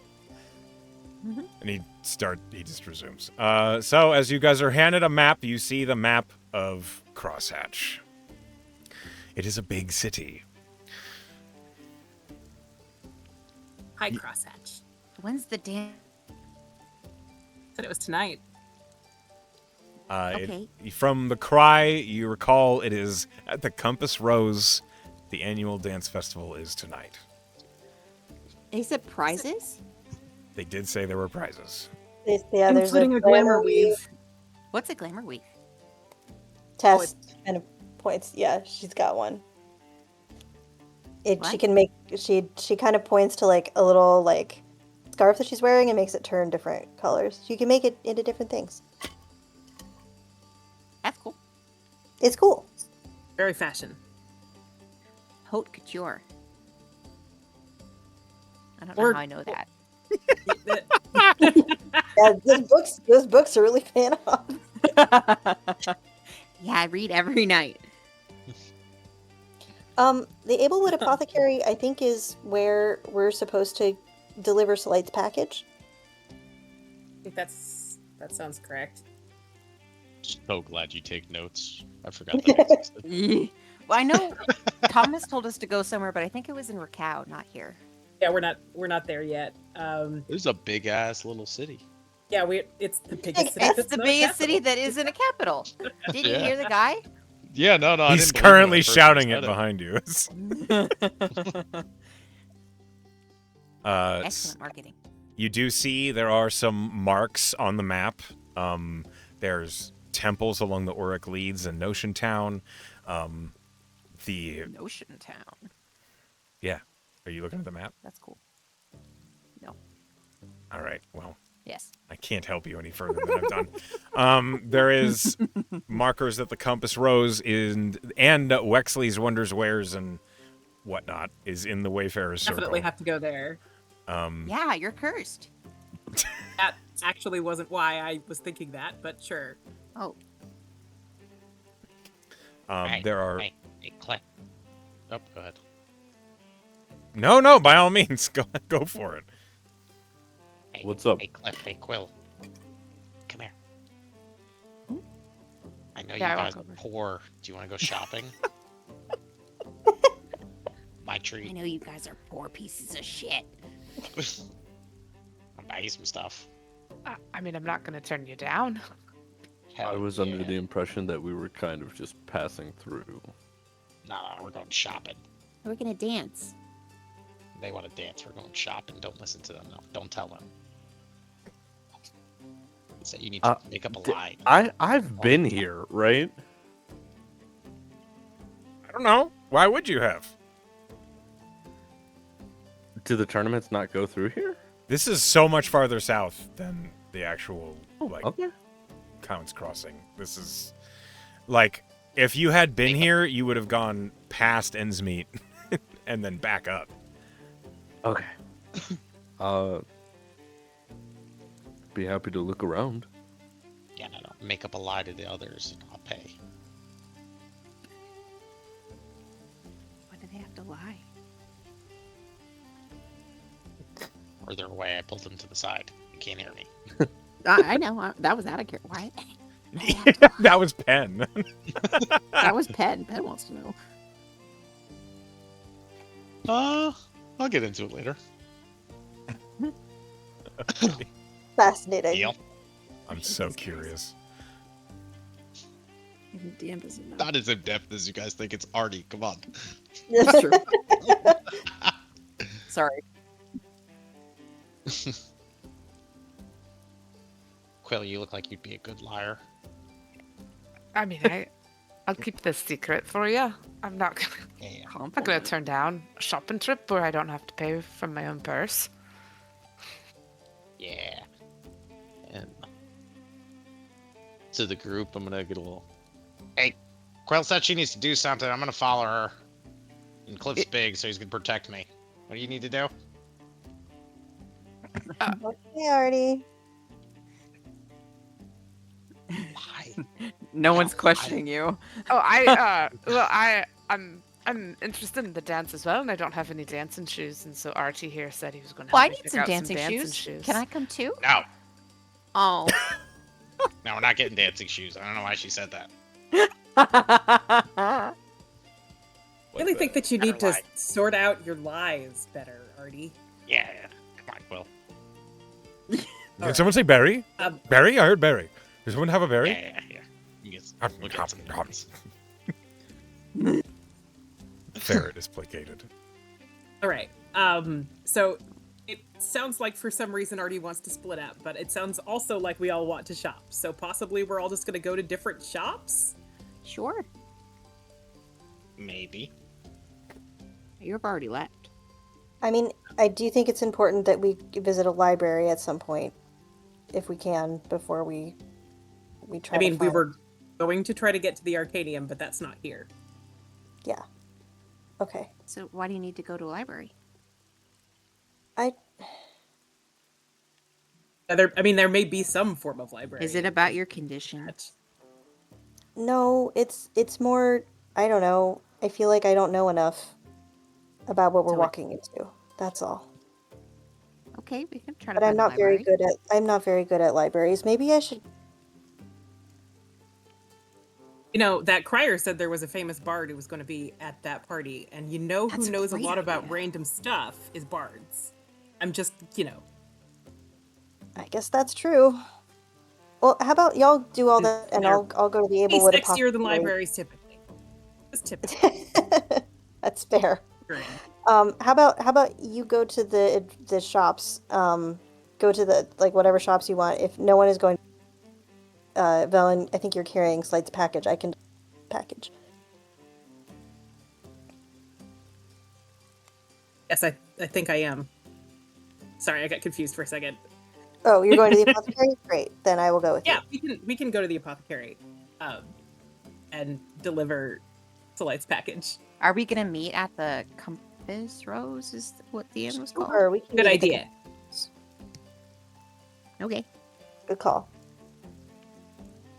I do want to check out the place with all the W's too, though. WWE. The Wexley Wicker. Wexley's Wobble. Wexley's Wonders, Wares, and whatnot. Here's and whatnot. Right, the place with all the W's. You're right. .com. I can't Oh my God. be upset. You're right. I love alliteration. It's my favorite. Okay. I need to know where you guys are going, because I have no idea. Okay, I'm sorry. Do you have like a written down list of what the places are? No. I was taking notes. Okay, can you? Why would I have that? Yes. Okay. I might have missed some. I just want to see what's available to me. Okay. So there are a whole bunch of clothiers in the Wayfarer's Circle. There's the Ablewood Apothecary, which is just south of the Wayfarer's Circle. The Compass Rose is the tavern that the dance festival is at. That's in the Wayward Circle as well. Wayfarer's Circle. Jesus. There is an expedition, a task for the Expeditioners Guild that's coming from the Cartographer's Crag. That's near the circle. It's just on the main road. You're going to have to, like, if you guys are looking for shopping, you're going to the Wayfarer's Circle. Like, it's the center of town, basically. Fine. There were a whole bunch of clothiers and shops in the list. I said them all very fast. I understand if you didn't catch them. I could just, hang on. The expedition place, is that the one that had like exotic items from That's the Waxley Wicker Wobble Weeble. okay. Okay. So It's a good name, Echo. Jesus. Okay. I regret everything. The Ablewood Apothecary was, according to the crier, was looking for brave adventurers to gather materials from other realms. If you're looking to collect exotic goods for them and then get it for exotic coin, that's what that was about. The place that has a ton of W's in the name is like, it seems like a magic shop with other things as well. Otherwise, clothiers and equipment is on sale by a whole bunch of places. I'm just going to paste there. I knew you had it written down. Of course, you think I came that? You think I wrote that off the cuff? You are that skilled. No. I can't come up with that many names. Guys, let's go buy some magic shit. Let's deck you out.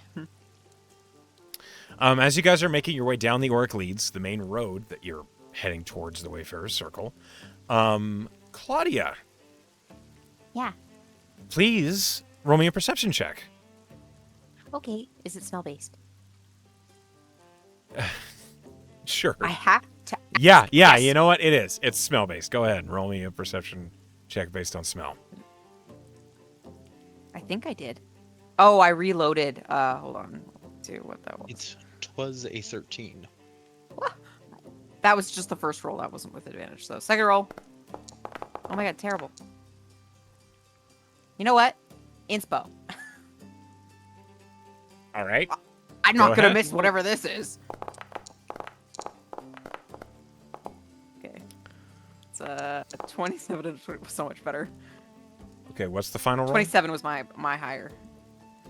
Okay. You smell a smelly smell that smells smelly. You smell a familiar scent in the air. It is a smell that reminds you of the Fae. You've been to the Feywild. Oh. It is I a am a chaotic. It is a chaotic scent. And as you look in that direction, you see off the road, off the main Auric Leads, you see a small structure that is... The only way I can describe it is gorgeous. It is embellished in mother of pearl. And you see that there is a large symbol on the front of the structure that displays a swan holding a pearl. Has Claudia ever seen that symbol before? You believe it was described to you by Targon. It is a symbol of Iridia. And it looks like and this. Above table, does Claudia remember that Neo followed Iridia? That's really pretty. Oh, look at my little symbol up there. I drew that. Does Claudia remember Neo followed Iridia? Roll a history check. Oh boy. I'm surprised Penn remembered that. I would remember that. 17. Yeah, you would remember That's pretty that. good for Claudia. That was like all of what Neo was about. He showed up out of nowhere, following It Velen was like, in the "My name of goddess Iridia. told me to be here." Yeah, it was super weird at the time, and you remember that name. Okay. Well, she remembers that. She'll go toward it because they didn't know Neo for a long time, but she could just maybe they knew him and she can just let them know that he has since passed. As you're approaching, there is a small, like, gnomish man standing outside, and he's wearing a robe that is... It's white, and you see that drawn on it are, like, small little, like, lines of pale blue to almost, like, imitate Mother of Pearl. And as you're approaching, he looks up at you and he says, "Alms for the pearl, alms for the pearl," like, asking for tithes. Oh, what's an average donation? Just a silver will do, if you don't mind. Just a silver for the pearl. What does it go to? The- Like, what do He, you like, do here? Turns and he points at the temple. Do you help people, or are you just putting more Mother of Pearl on the outside of your building? It looks nice. Thank you. It is a beautiful color, is it not? Every silver goes toward the iridescent fund for more pearlescence to be created. The reincarnation of more sorry souls found out in the world. Reincarnation? Yes. Are you I familiar mean, I with know the... what that means. Oh. Then But- where is the confusion? Well, how does it work? How do you ensure that people just get reincarnated randomly? Yes. No, not quite in such a fine point of word. People that are down on their luck or lost are found by our emissaries, and they are brought back by the power of Iridia and donations of diamonds and such. Do you have like a head priest I could talk to? Yes, in the temple, if you would like to converse or maybe arrange for a prayer or tithing. Yes, I would really like to talk to somebody who might do this. Would your head person be one of the people doing this reincarnating stuff?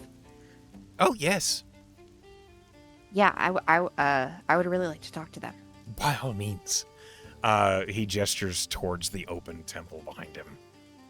But don't forget your like- alms. Don't forget your alms for the pearl. Yeah. She'll like shove 10 gold in his hand.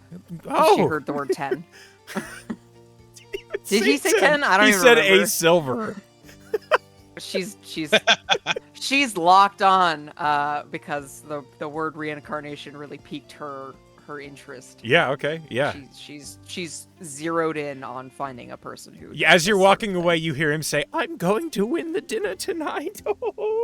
As he, like, runs Good up. for him, you know. It's not easy to proselytize on a street corner. Not at all. Okay, so Claudia's running into the Temple of Iridia. We will handle that in a moment. Is anybody else going with her? Are you... Like, there's no way you didn't notice Claudia just take a full 90, like, away from you guys at this gnome. She's gonna go Basically. join a cult. Yeah, right now. Begging for tithes. What is the rest of you doing? Well, we were We're going to get. Tess and I were going to the apothecary, but I feel Yes.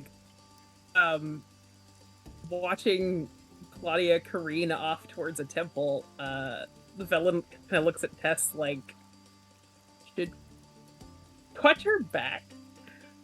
So, Velen and Tess, you guys have been to big cities before. You've seen temples before.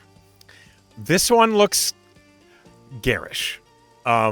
They don't typically look this blingy.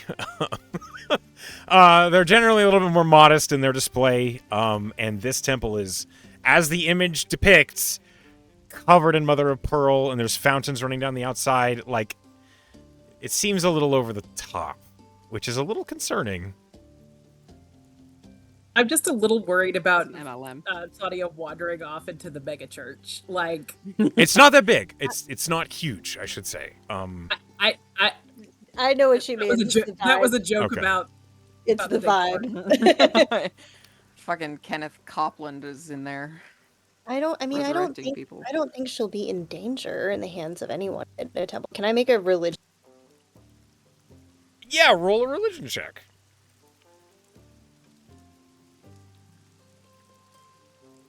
Oh right. Velen's shit. muttering like financial danger. It's an MLM.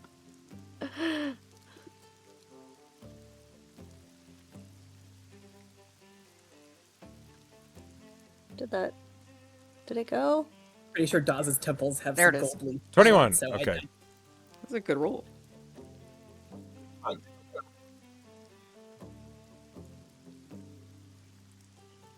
With a 21, Iridia is a real goddess. It is a real faith. But you know that Iridia is pretty chaotic. Not really interested in doing the right or the wrong thing. Kind of a force of weird. Force of Force of weird. That's what you Okay, get with a have- 21. Having reflected on that, Tess is gonna kind of cock her head and be like, you know what? Maybe we should watch her back. He's going to the apothecary afterward. Yeah, we can go to the apothecary Quick stop. afterwards. Quick stop into the cold. And also, bonus, maybe it'll be interesting and funny. It is certain to be at least one of those. Or maybe tragic. Who knows with a god of chaos. Tragic comedy. Yeah, hey, that's that's a a thing. real Is that a genre. thing? You're a bard, right? Tragic comedy is a thing? Definitely a thing. Okay. Okay, so we follow Claudia. All right. Gotcha. You guys follow Claudia into the temple to Iridia. Claudia, as you head in, it's very pretty. There's lots of lights everywhere, and the lights are reflecting off of all this mother of pearl ornamentations in a dazzling display of colors, all in flavors of white and blue and purple and pink. It's as if it's like disco ball, basically, the whole place inside. There are a lot of It just people. hurts your eyes. Yeah. You see a crazy diverse, like, smorgasbord of races in here. There's Genasi, there's Triton, there's Dragonborn, there's kobolds, there's hobgoblins, there's goblins, there's humans, there's elves. And a lot of them are in worship. A lot of them are, like, just... Some of them are sweeping or performing cleaning tasks around the temple. And a seeming, like, human woman sees you enter, and she sweeps towards you, her white robe, like, spreading out behind her, and she says, "Hello and welcome to the Temple of Iridia. You are a new Hi. face. I don't recognize you." I just got into town. I heard that. Well, can I talk? Do you have a head cleric or someone? You are speaking to her. I am iridescent Elizabeth. Hi, Elizabeth. Lisbeth. Wait, let me look at your Lisbeth. picture. No E. just- Lisbeth, you're really pretty. Thank you. I have been graced with such an appearance by her lady. In my previous life, I was a minotaur. Oh, That was before I became a pearlescent, soon to be an iridescent, as you see before you. Her Most this Holiness has granted me a second chance at life. Are you here to pray for the benevolence of another chance? Are you down on your luck, it seems? I sense a darkness about you. that may be true, but this is less about me. In your head, you immediately hear, "Please let me drink her." No, that's a lot. I That's a hate lot. You're not everything gonna do about that. this, please. We're in public, Mr. Tallow. No one would know. Everyone would know she's a head cleric. Fine. As you were. But if we get a moment alone, I'm going to try. Claudia makes sure they stay in public, like in the open chamber for the rest of the time that they're in there. I just had a few questions about how your god functions, I guess. Oh, I'm so pleased you ask. Yes, by all means, lay them on me. I am her most How devout often? follower. Is that true? Does she truly believe that? Roll an insight check. Rolled an 8. How far behind Claudia are we? Like, You're right behind her. Like, you go in okay, so right what after we're her. seeing and during this conversation. Yeah, I you're- am like, so right there. baffled. She seems to I mean am it. above the table. I'm baffled because I rolled an 8 on D&D Beyond, but it rolled differently on Foundry, and I'm confused. But Can I offer you an egg in this trying time? anyways, yeah, she seems to believe that. So the reincarnation. Yes. If one of your caliber of clerics, or maybe your god decides to, you just bring people back who have passed. Ah. You see, it's all about second chances.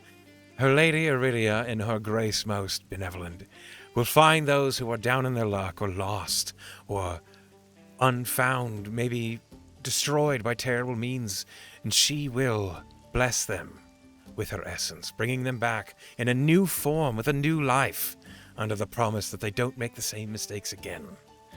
And with their new chance at life, they may begin anew.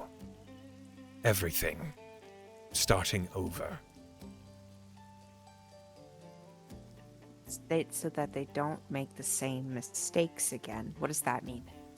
Well, in many cases, the individuals, before they become a pearlescent, they are lost, making terrible decisions, such as gambling debts, piracy, criminals, those that are slain by gangs or bandits in terrible places.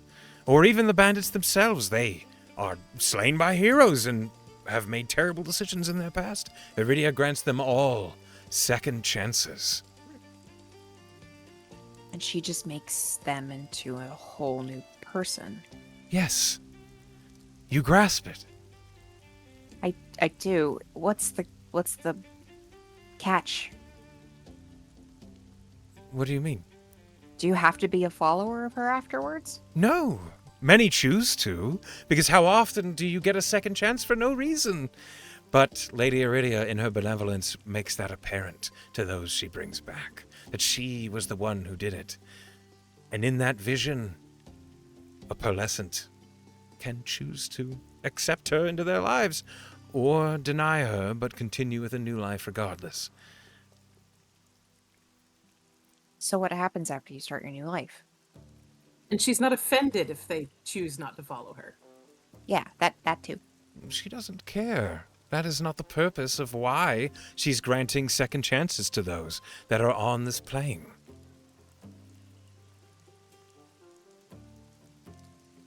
I'm sorry, what was the first question? I feel like I forgot it My already. question is, what do you do? So you wake up, you're a new person. What do you have to do? Nothing? Everything?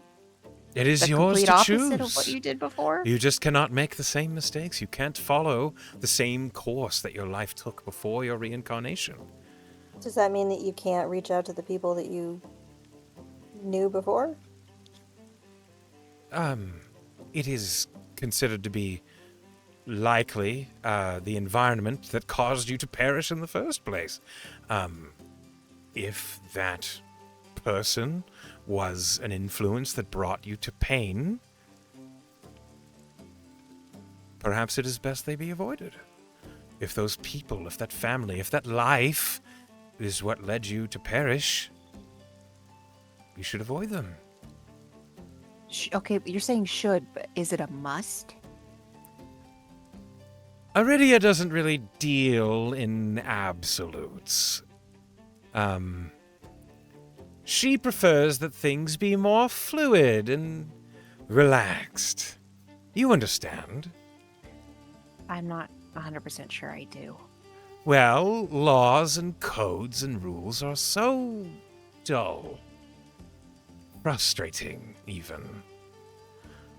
Iridia feels that many of them should be broken anyway because they are nonsensical and founded on the beliefs of pish-posh, huffy old men. Well, we don't like pish posh huffy old men. We certainly don't, Not- especially no, not not at around all. here. Is she open to answering some questions herself? You are welcome to send her a prayer. This is the best place to do it. She might respond. A typical offering, if you have one, is to crush a pearl at the shrine. Oh, she kind of pats herself down. I'm kind of fresh out of pearls. I'm happy to sell you one. They're 100 gold apiece. Okay. I was waiting for it. Yeah, sure. Then she'll just shove 100 gold into her hand. Perfect, beautiful, here you are. And she places a perfect round pearl in the palm of your hand. She kind of looks over her shoulder at Tess and Valen and says, How do I do this? How does one pray?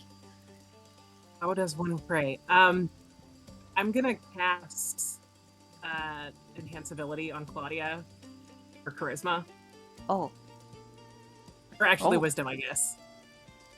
I can don't you know. pray with wisdom or Wisdom. charisma, Echo? I It think it depends on the depends on- nature of your prayer. Yeah, Yeah. Oh boy. I think, you know what? Being Velen and as Velen uses charisma to pray, and Velen kind of assumes that Help? Claudia is going to be doing this based on charm. She's gonna cast Eagle Splendor. So Okay. yeah, and she's gonna just tell Claudia, just speak from your heart and pray for what you feel you want to tell her. do you think I'm crazy about this? Like, this feels familiar. What? I feels mean, familiar? This person, this god that does this thing, it's just, if I'm not the only one who made this connection, right? No, you're 100% correct. This is exactly where we should be for what you're thinking. Okay. Tess is gonna tap her shoulder and give Claudia guidance and say, "Just be honest and tell the truth." As you say that, the cleric just says, "That's not so important, but it might help." Feelings. Yes. Velen's like feelings, and just like big Feelings. thumbs up. Like, Okay. Thanks. She will. That's all I got. She'll If- give, another a piece of advice. Just try and be amusing. What? Amusing. Music. Try and entertain a little. A little flair. Claudia looks so anxious now. No, Just it's like, it's fine. What? It's okay, Claudia. You're adorable. Just be you. I promise. It's gonna be great. Be adorable. You're fine.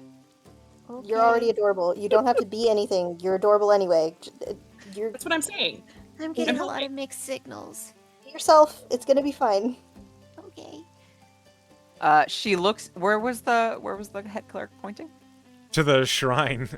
There's at The the end of there's like an altar where you see that there is a woman, and she has knelt next to her a very strange dog.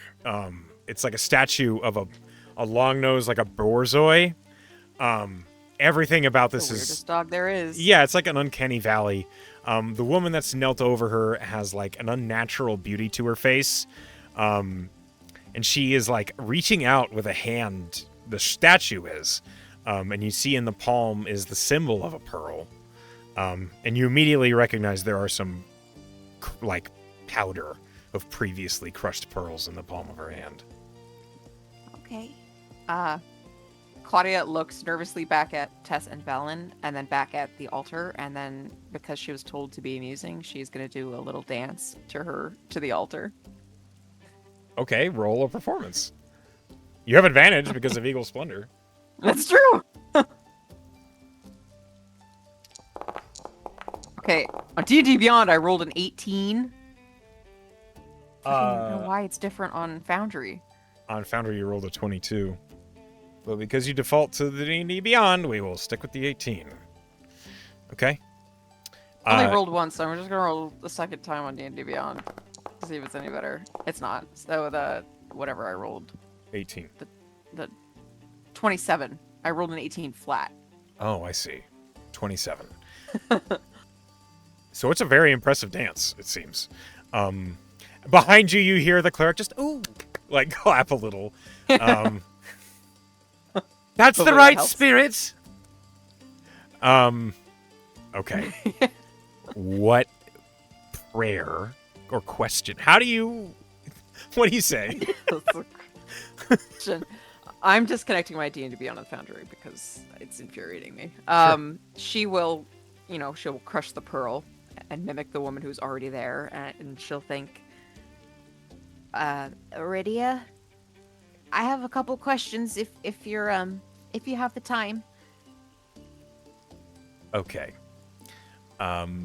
Roll a persuasion. Okay. Also at advantage. Advantage. because of the Advantage. splendor. And I Yay. potentially have the guidance if I need to use it. You maybe should send it. Okay, I will send it. Let me see. Make sure what my rolls are. Okay, my first roll was a 22. My second roll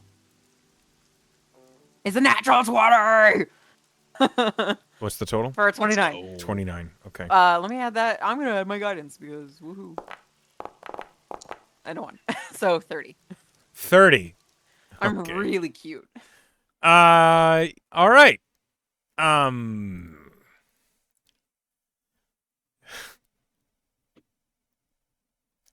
She likes dogs, right? Immediately, the statue seems to move. Kneeling down in front of you, the statue like crouches, and as she gets eye level with you, she holds the crushed pearl in her palm. She releases the burzoi, and she like rubs her hands together, and she says, "You're cute. Hello. Hi." I have some questions. If you heard that already. Yep.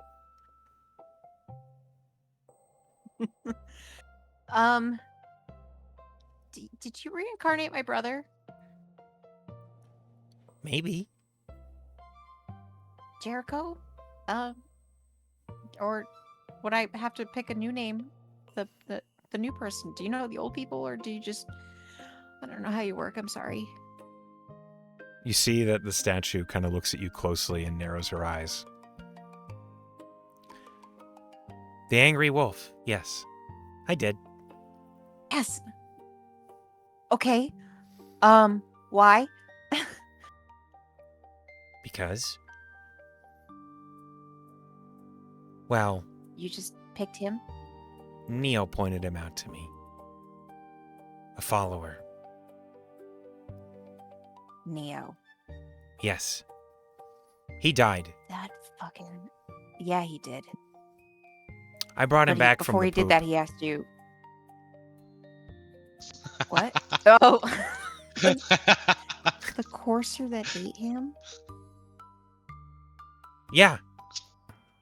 He got a third chance? Yeah. It was funny.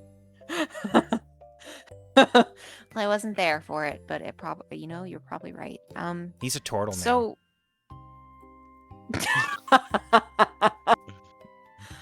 Okay, so you just randomly pick what they're gonna be? Oh, I don't pick. It just happens? The magic picks. Okay. I don't really know how So, it works. It now just my brother is a human, I think. And does. Mm-hmm. I think I've met him, but he didn't say he was my brother, and I kind of want to know why he couldn't do that or chose not to, or... I told him, like I tell everyone, to start over and run a different life. How they interpret that is, well, not my problem. So, your head cleric said that you don't really believe in hard and fast rules. Yeah, they're boring. So if I reached out to him and spoke to him like who he used to be, you wouldn't punish him for it, would you? I don't care. You don't care. No. So he could. So he. Do you think he thinks that he can't talk to me again?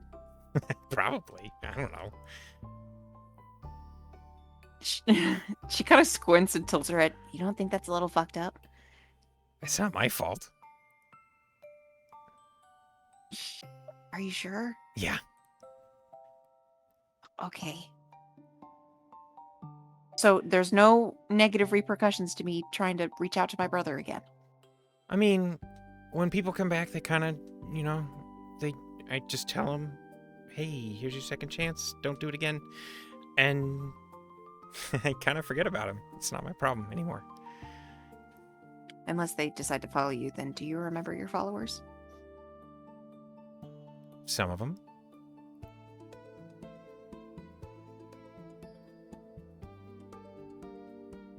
Some of them are boring.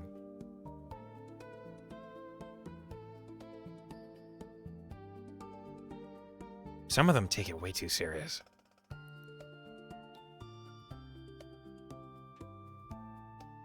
Hello? Hi. Hi, sorry, I didn't hear what you said. You asked if Iridia remembers her followers. Iridia replied, some of them are boring and take it way too serious.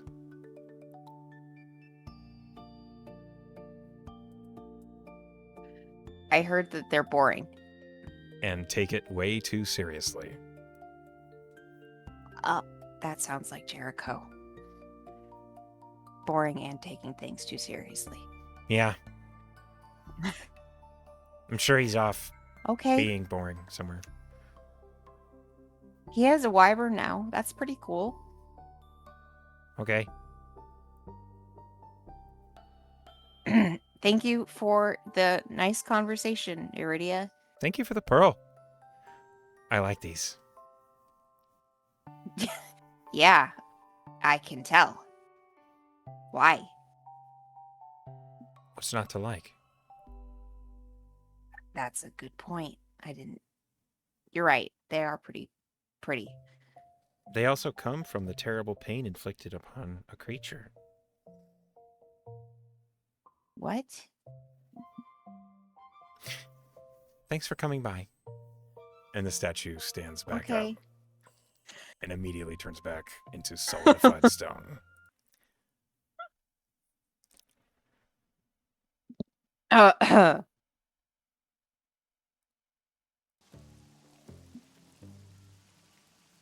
Ben, is is like this an old character immediately. of yours?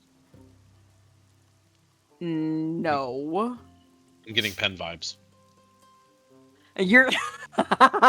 How dare you roast me like this? From my No, is it really? interpretation.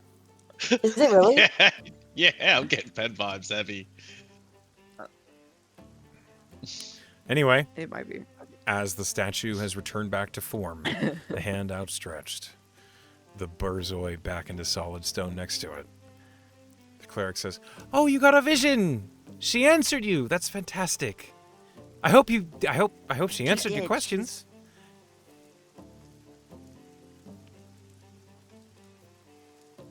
She's what? And My did you lose internet is vision? Struggling. It's not doing great. Can you hear me? Yeah, we hear you. Yes. Great. Claudia just said, yes, she did. She was very helpful. Oh, good. Do we have a new follower in you? Are you going to follow the path of the pearlescence? I am definitely going to remember her. Fantastic. I hope to see you again. You might. Don't forget to take a sugar cube. And she holds out an actual sugar cube for you. She'll take it without question. She's looking kind of square at Tess and Velen with kind of like a feverish excitement. and she wants to get the fuck out of there. Okay. Yeah, I don't think it's gonna take an insight check to understand that message. Yeah. So Vela just goes, "Let's go give that sugar cube to peanut butter." Yeah, That's a that's a great good idea. idea. I'm sure peanut butter would love it. Thank you very much for your help and support. Counsel, guidance. Mhm. You're welcome. If you get stabbed, do it in a place that we can find you. Great. Yep. Oh wow. Sure. Okay, Mhm. bye. The head cleric seems to wave cheerfully at you as you depart the Temple of Iridia. Yeah. And That's you solid guys, advice. you guys leave. So, meanwhile, Yeah, I'm happy to let the other party Yeah. do Yeah, do yeah, a do. okay, so, sorry, I need to come back down. Weird headspace to have to get out of. Yeah. Stretch it out. Stretch it out. Gotta shake it off. All right, so Artie, Quill, Cliff. Artie, Quill, and Cliff. You guys are heading to go shop at the Wayfarer's Circle, if I'm correct. Yeah. Okay. As you're following the main road down, there's a whole lot going on. You see all sorts of posters for the dance the annual Compass Rose dance competition. It's a thing they do every year, it seems. And everyone is very excited about it as you make your way past. And you see like little drawings of the Compass Rose, this tavern with all sorts of like bards dancing about it. It seems like a whole shindig. You also see on some of the posters that the reward for winning the dance competition is over 1,000 gold at this point. Which is Shit, a you lot. guys could use that gold so much. Right, because they're broke. That would be like super. That'd be like life changing, right? So, Artie, Cliff, have you mentioned anything about your own pockets to Artie or Artie? Why are you so concerned about this? Wait, I have why? not. What do you mean, why? You're one of us now. I don't want you to be poor. We're not But- poor anymore. And I'm gonna like, I have glamour on right now, so I am dressed quite well. I'm gonna be. I'm just confused, Artie, about why you think I might not have enough coin on me. Oh. Coin means gadgets and magic items and things like that that help us out in battle. And you got that cool wristwatch you made that diffuses stuff and all that. That's awesome. But I need you guys to have more magic items. You gotta be strong. No. And I didn't Okay. want the others to know you were poor. Because you carry yourself well. Well, you do. And I kind of look at Cliff, then look back. Yeah, you carry yourself well. Oh, okay. Well, again, I'm not gonna turn down magic items. Oh, this is out of love. You're gonna fight with me, you gotta have lots of cool shit that helps you. There's only so much I can make. Fair enough. I'm a wizard now, you know? Oh, I didn't, but that begins to explain some things. Yeah. So let's get you some shit. Okay. And also, Alrighty, you're lead not a the very way. good liar. We gotta work on that.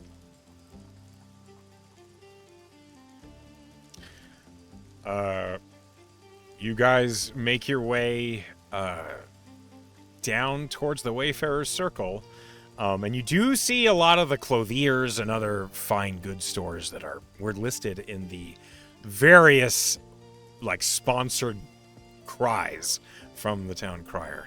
But you do see that there is a structure that looks much taller than those around it, and it is, well, it's this one. Wexley's Wonders Ooh, Wares I like and that whatnot. place. It is Lives up to the brimming with magic at a glance. Cliff definitely looks shocked and is staring at everything. It is in the main plaza of the Wayfarer's Circle. It's just isolating like a whole corner. And as you're approaching, you immediately see just all sorts of components at a glance that you could make some very fine things out of, Artie, even from here. You see an entire Banasite crystal still complete, like just in the corner of the window. I know I said I'd buy you some stuff, but if that thing is like 10,000 gold, I'm gonna be poor too.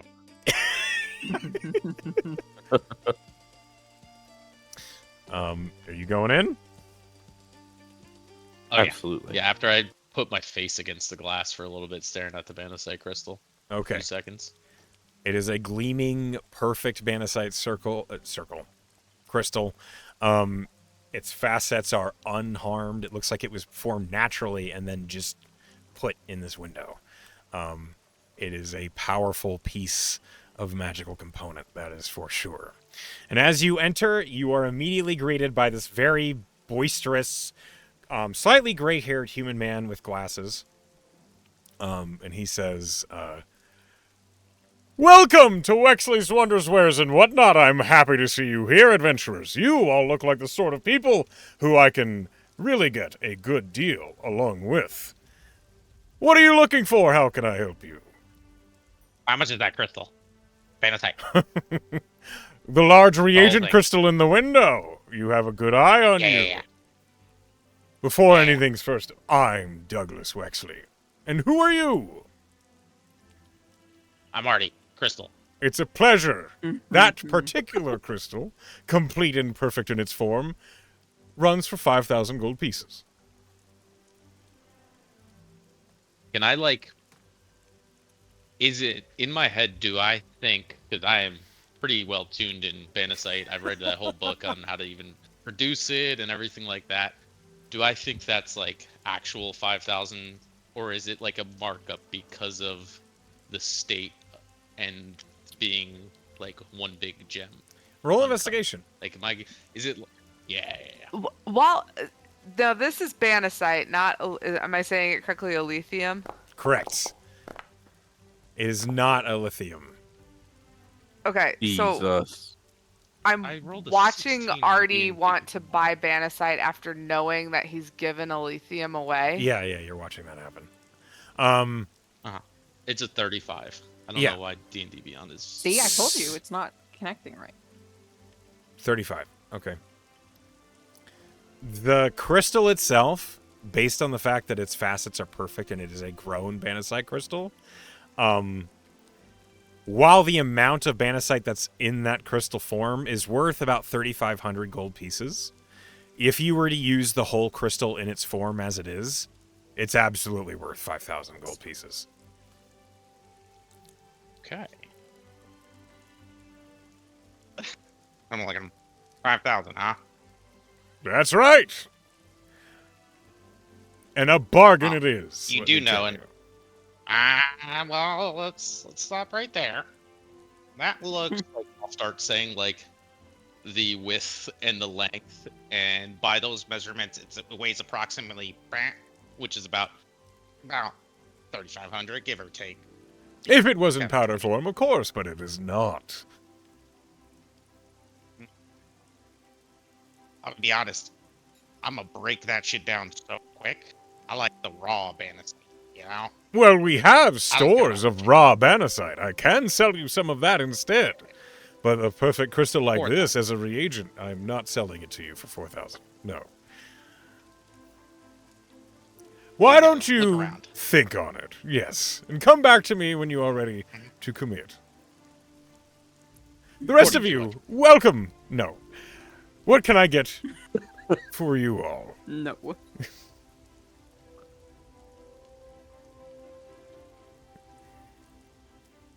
I'm letting Quill go first. I mean, Quill just looks around. Do I see anything that catches my eye? Like, what am I seeing in here? Just Oh, anything? sure. You see, are you looking for anything in particular? Like, is there a thing that would catch your eye, like a weapon or armor? Is there something that really stands out to you?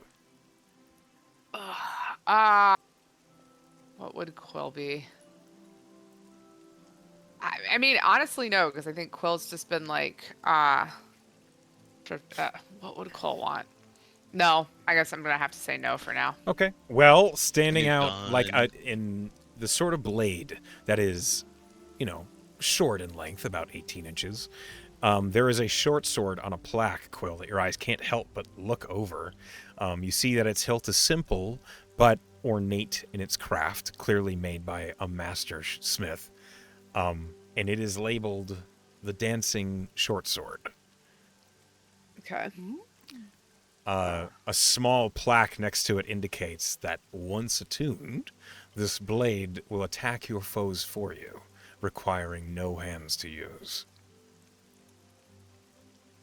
Okay. That's a lovely item over there.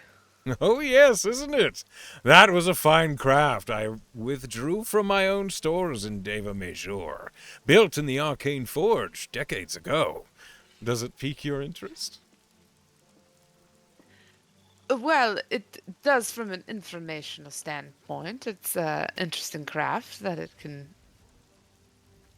attack without hands. Oh, yes, you Then I'll just... kind of hold up my arm and be like, I'm fairly successful with my hands myself, but wouldn't mind learning a bit more about that item. Oh, it's not to doubt any of your own tactile martial skill. It is to give you an additional opportunity to strike your foes, should you be busy with other, finer work at the same time. If you understand. It will behave on its own once you release it from its scabbard. Of course, I'm just considering whether I even need something like it or not. I mean... Does anyone How much? need a dancing blade, or would they want one, is the question. He makes a good point. For that particular piece of work, 6,000 gold pieces.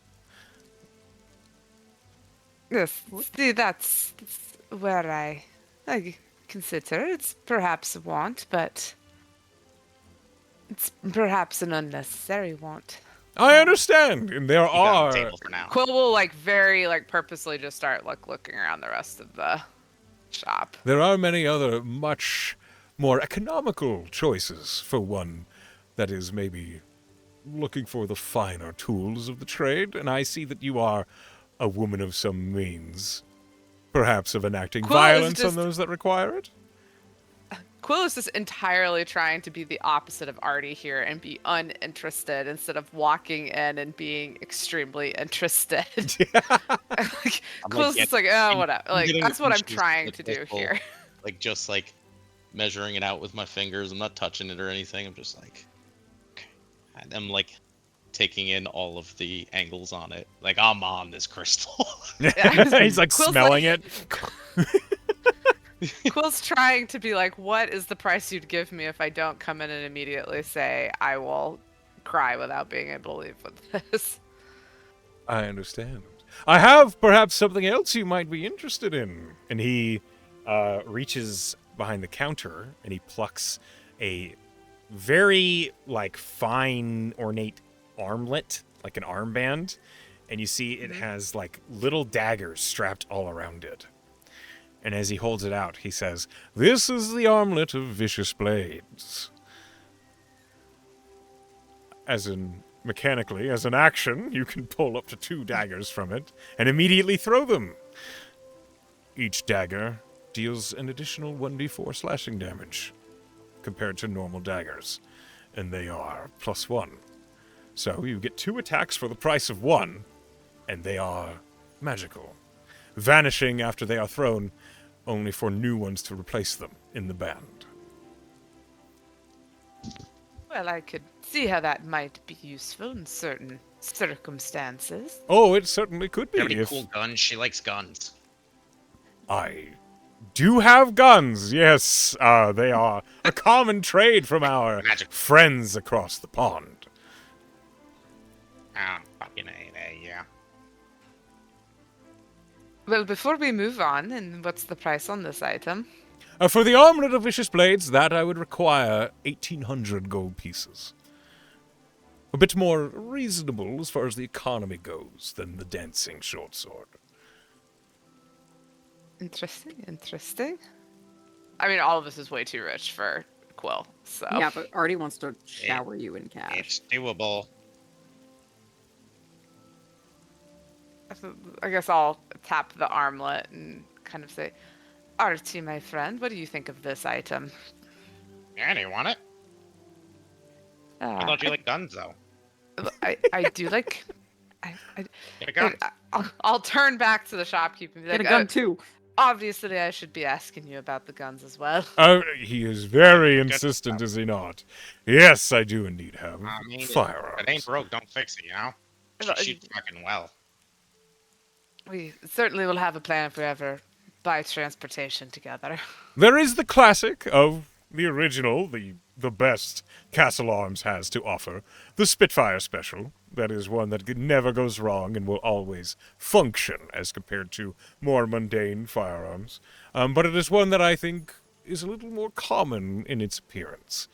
And he does show a revolver that you would recognize as the Spitfire Special. It's a revolver that deals 1d6 fire damage per shot and is a +1 magical revolver.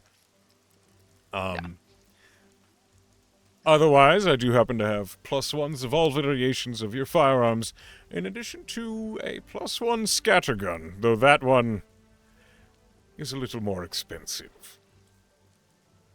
Oh, that one sounds cool.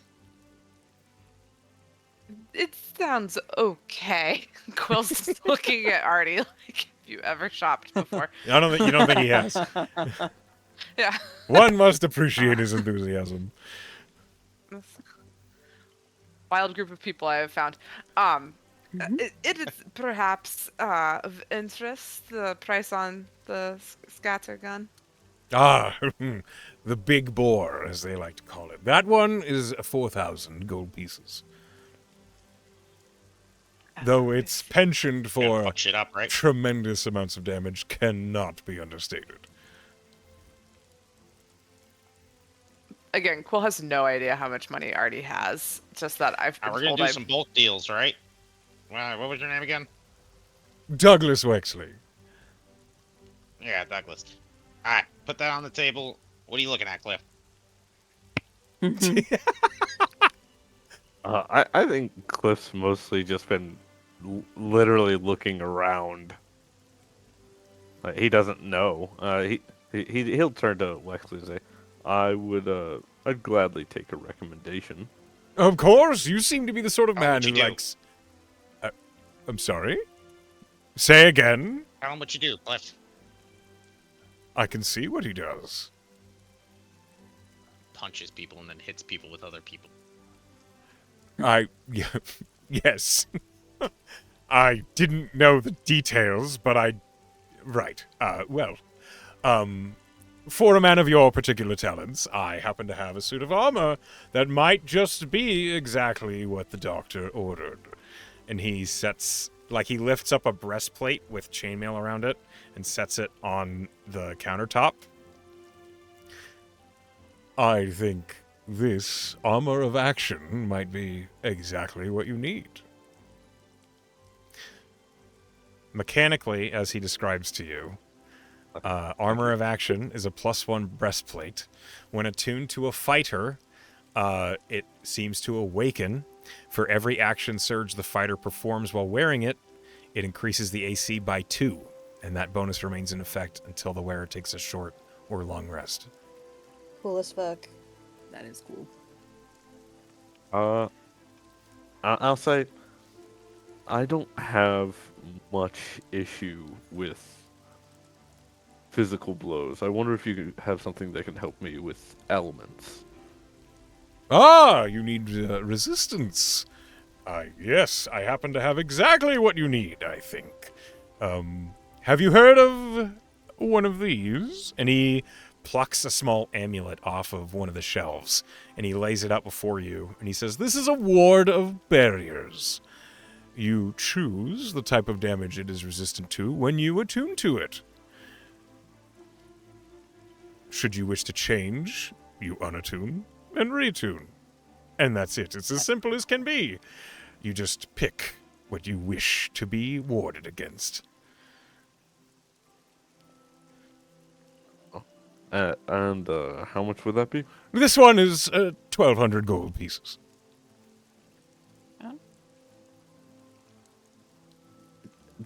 Does Cliff know about absorb elements? I don't. Probably it's a spell you've heard of. Like, once you're above level 3, you're kind of aware of most like first and second level spells. Okay.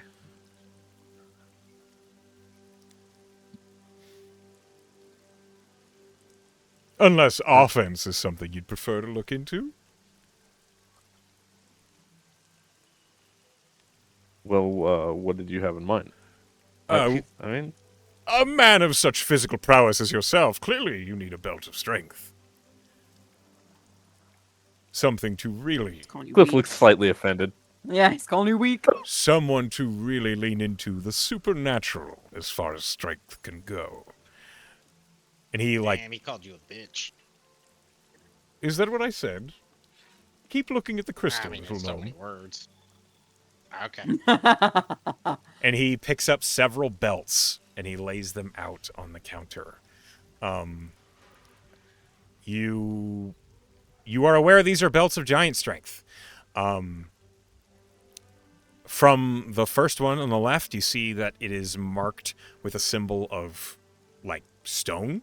The one in the middle is marked with a symbol of fire. And the one on the right has a cloud on it. They are marked by cost by the little tags. The belt of stone giant strength is 2,000 gold pieces.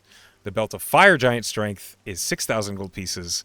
And the belt of cloud giant strength is 12,000 gold pieces. Fuck yeah. The stone giant strength belt increases your strength to 23, fire giant to 25, and the cloud giant to 27. That's fucking bonkers. Good lord.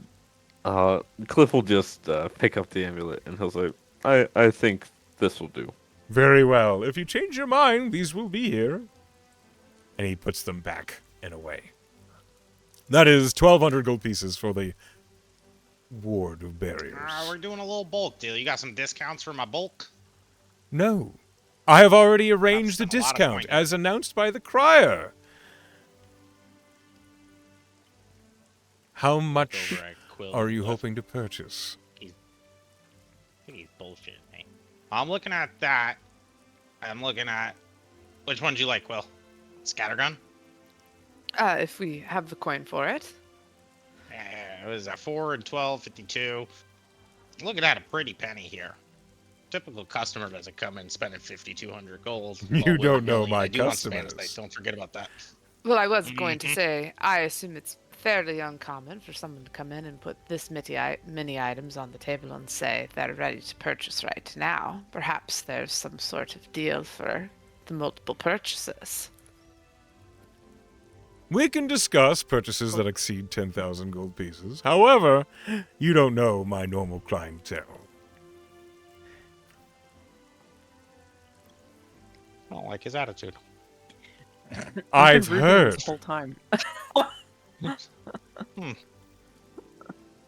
there are such Okay. things as immovable walls, little gnome.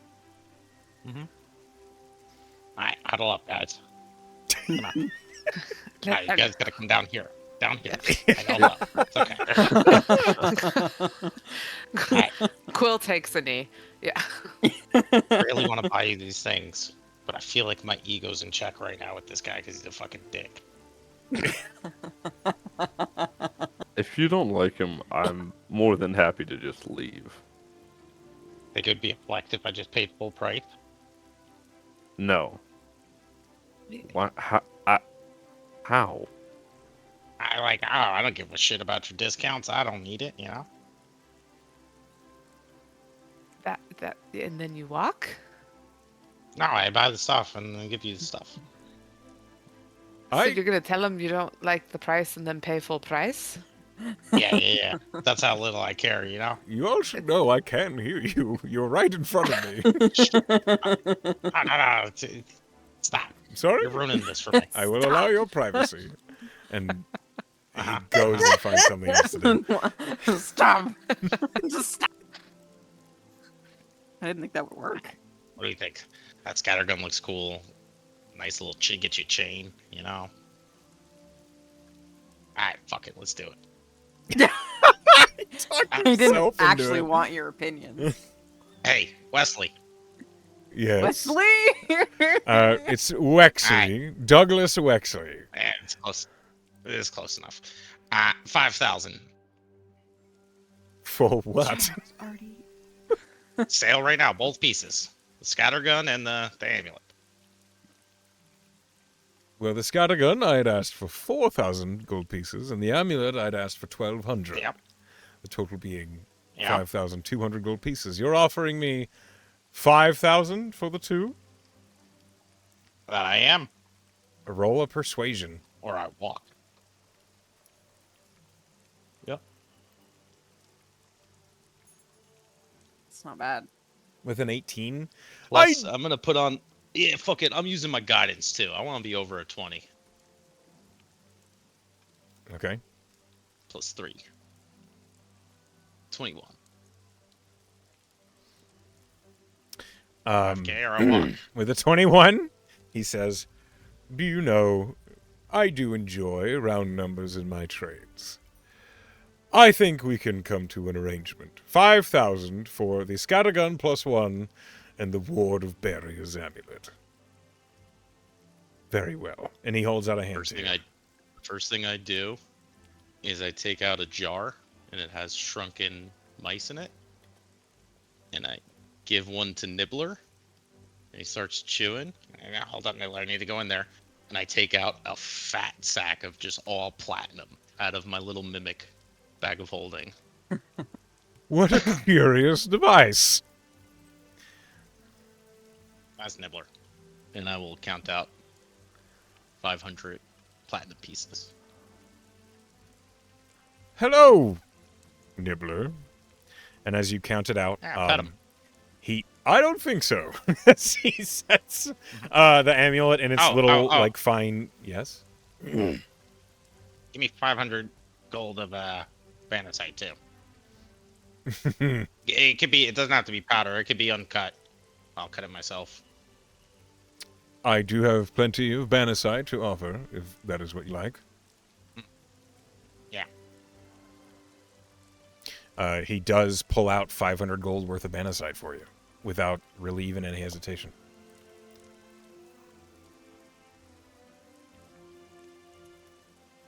You are given... So, the scattergun +1, Quill, you're proficient in firearms, I believe, is something you've never really seen before. You've seen scatterguns. They are always like these heavy, very bulky firearms that kind of look like a short musket, but with like a very wide barrel. This one is much lighter. It looks much more finely made, and like the clockwork mechanism that lets the barrels tip to load the next shell in is very finely crafted. And you see that there are glyphs that reinforce the actual mechanism from the back all the way to the front. It is a very handsome weapon. As you are handed that, go ahead and add an Amaranth Scattergun +1 to your inventory. It's a real item. Okay. Quill. Cliff, go ahead and add a Ward of Barriers to your inventory. It's a real item. I've already attuned to it. Okay, what resistance did you choose? I'm gonna choose Psychic just because we're in a town. Okay. Do you typically take psychic damage when you get into civilization? No, but I also typically don't take fire damage or lightning, so... I You can usually choose do when I any talk to resistance. the common folk. Yeah, I bet. Um, It doesn't have to be elemental? no, it can be anything that you can take damage of. Nice. Okay. That's Alright, quite let's nifty. go, guys. And as we're leaving, just clearly. That guy fucking sucks. Oh my god. I'm gonna leave the shop. I will remember that next Alright. time. Not even a capital city. And I leave. As we're walking out, for sure, once the guy cannot hear anymore, I'm gonna look over and say, Artie, you're buying Banasite, and I'm a bit confused because I thought you willingly gave up a bit of Elysium. Yeah. Yeah, hell yeah. Do you know how much that shit cost? Okay, so you gave it up for the money. Yeah, you know how much other stuff I can get with it? Okay, fair enough. I know my wants and needs, and at the time, an Elysium was not worth all of the other shit I can get me and my friends. Fair enough. Well, I have to say I'm quite appreciative of this gun. It's very fine. We I haven't bought you known that each other. gun and that chain. We in the hood now. Jesus. As you're, Thank we you, may- Artie. Doesn't even We know may how to be. respond to that. I think I just took psychic damage. Okay. Hold on. At this point, I believe as you're departing Wexley's, wonders, wares, and whatnot, you step out into the Wayfarer Circle, and this is when Claudia, Tess, and Velen would be approaching, so you all kind of clash and see each other meeting outside the magic shop.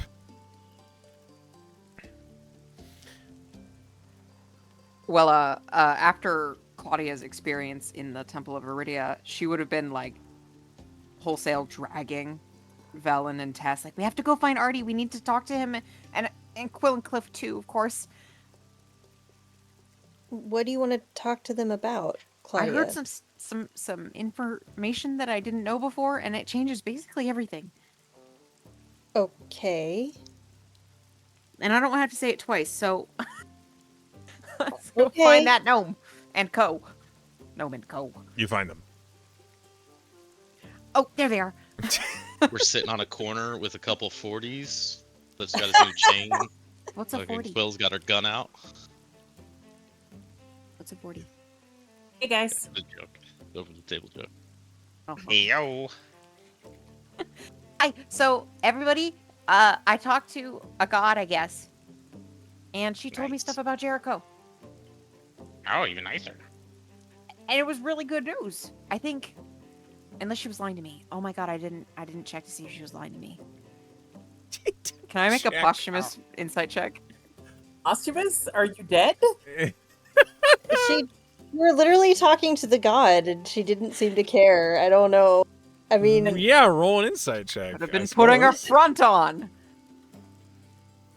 He's probably already I forgotten. don't, I don't know what I rolled. What? I need to look at the log. D&D Beyond is being really stupid. Yeah. It made me roll twice. The first roll was a 21, and the second roll was an 11. So 21 is my first roll. She didn't seem to care. Okay, so it changes everything. She told me that Jericho doesn't have to stay away from me or us, but he might think he does. But she doesn't actually care.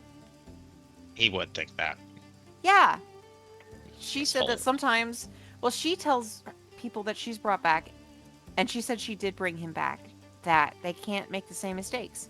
And maybe he interpreted that as he can't come back to us because that's the, well, we didn't kill him, but he was with us, and that was the trajectory that brought him to his death.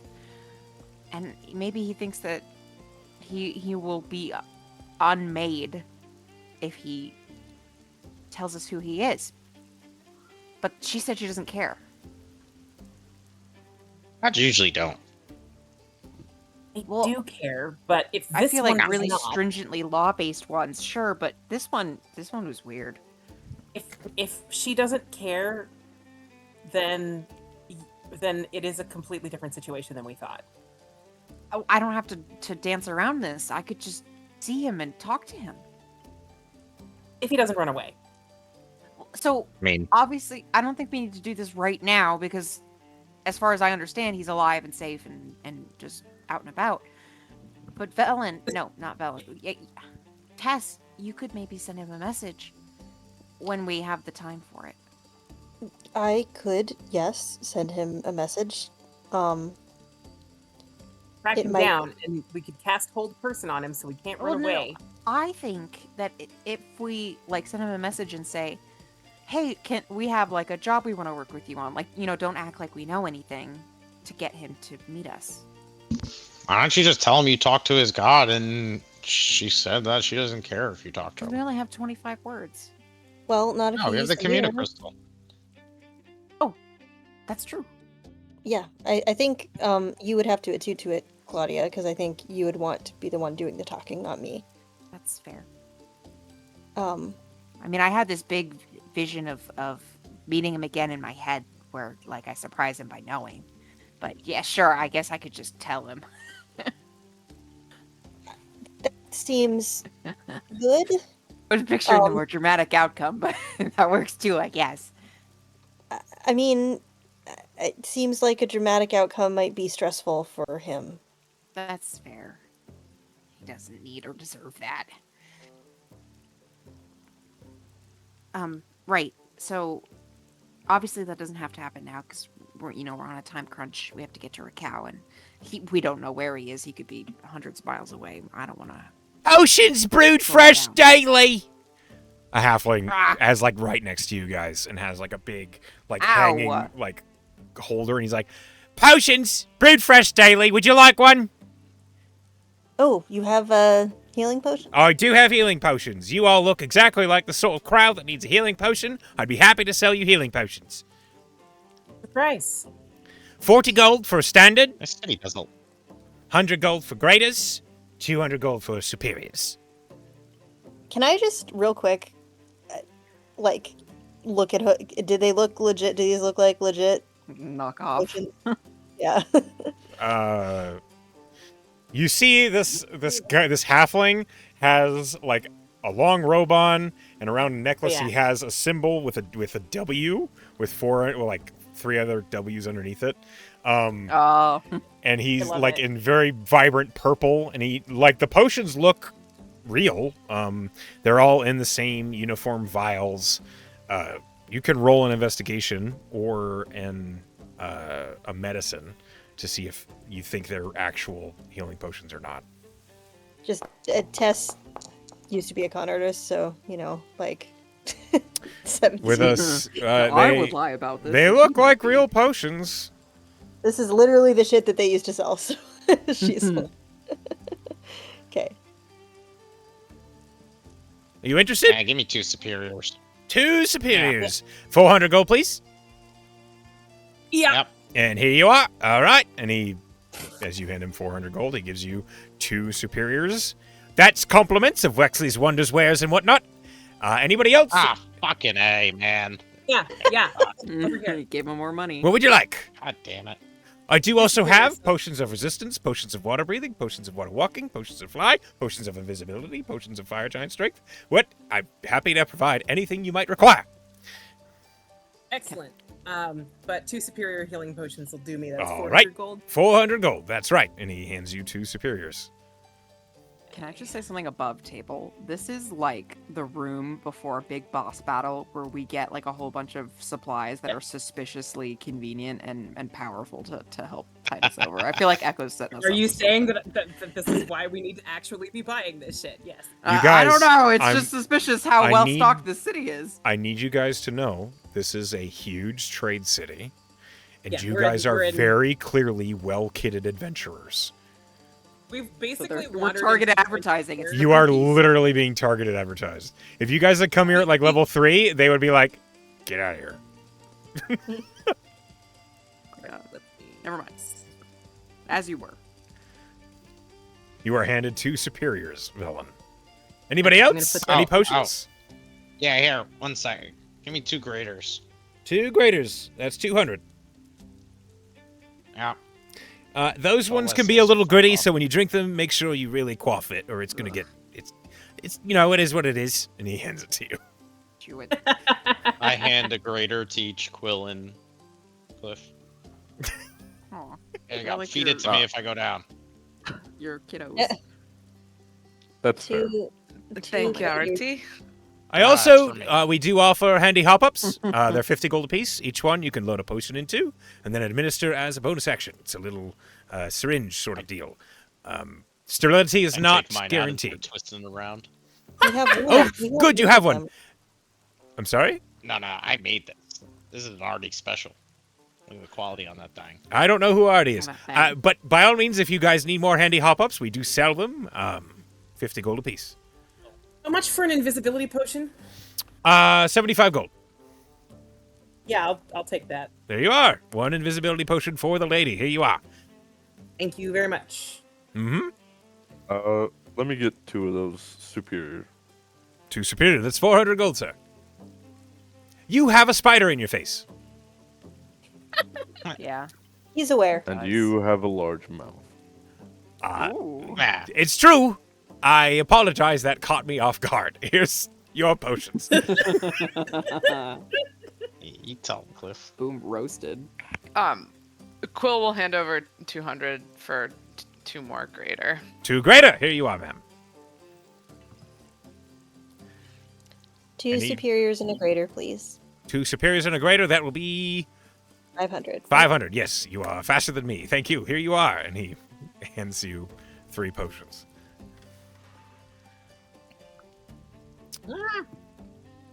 Anybody else? Anything else? Sorry, I didn't mean to interrupt you as you were speaking. I hope you all have a brilliant evening.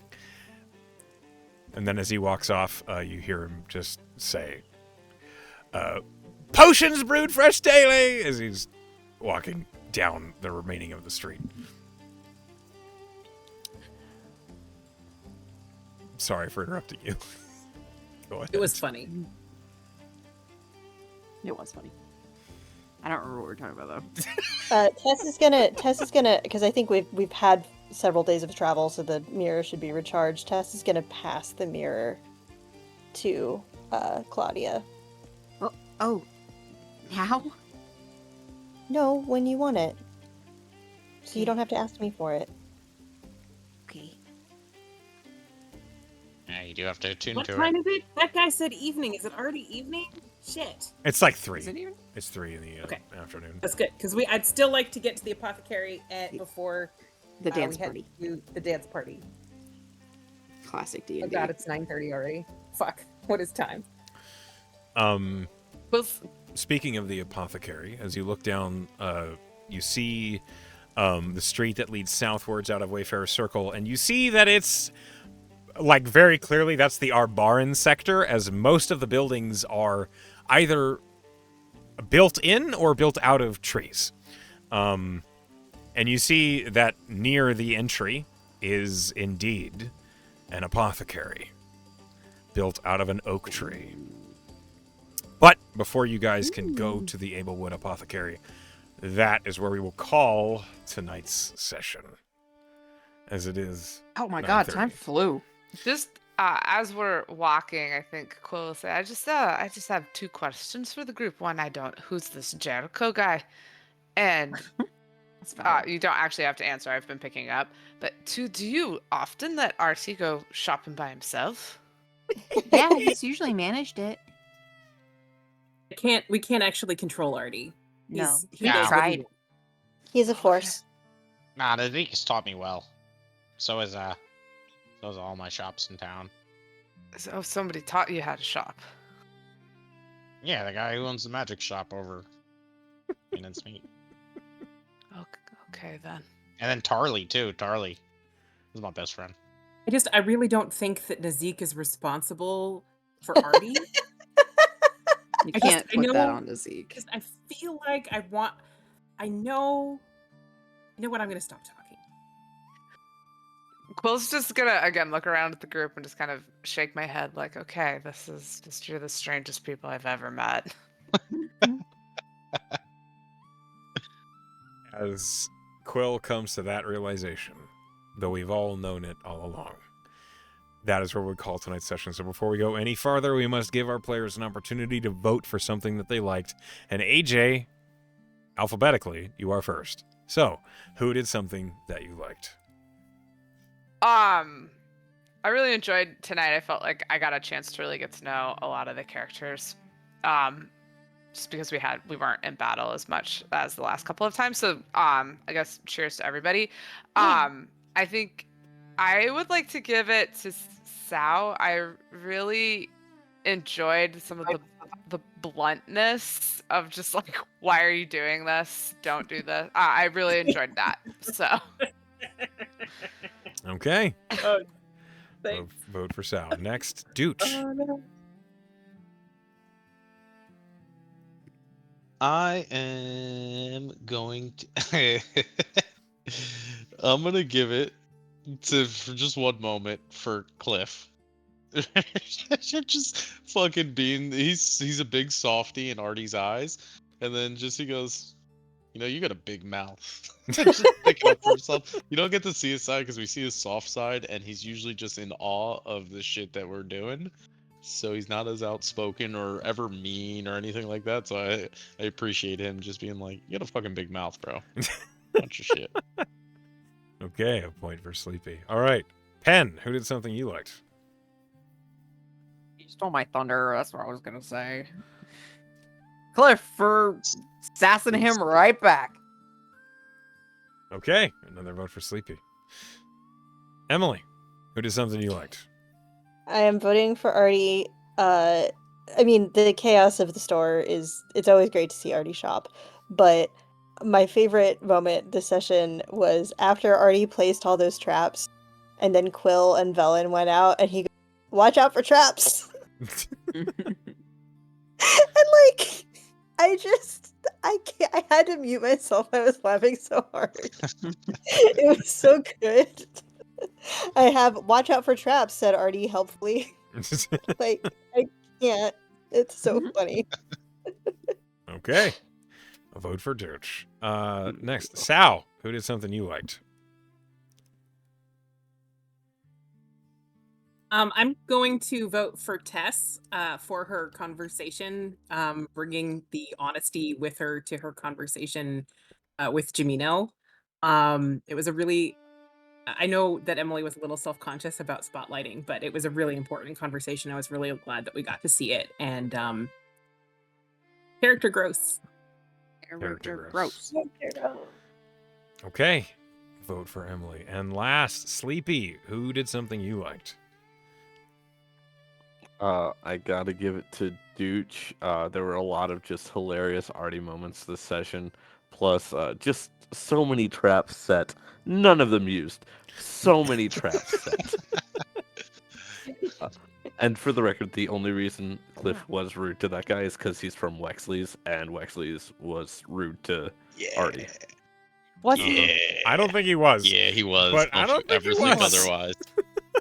He was just doing his job. Artie came in swinging. He was mildly fucking snarky back. smug. Oh my god. No, he was mug. All right, He There's did a not deserve difference that.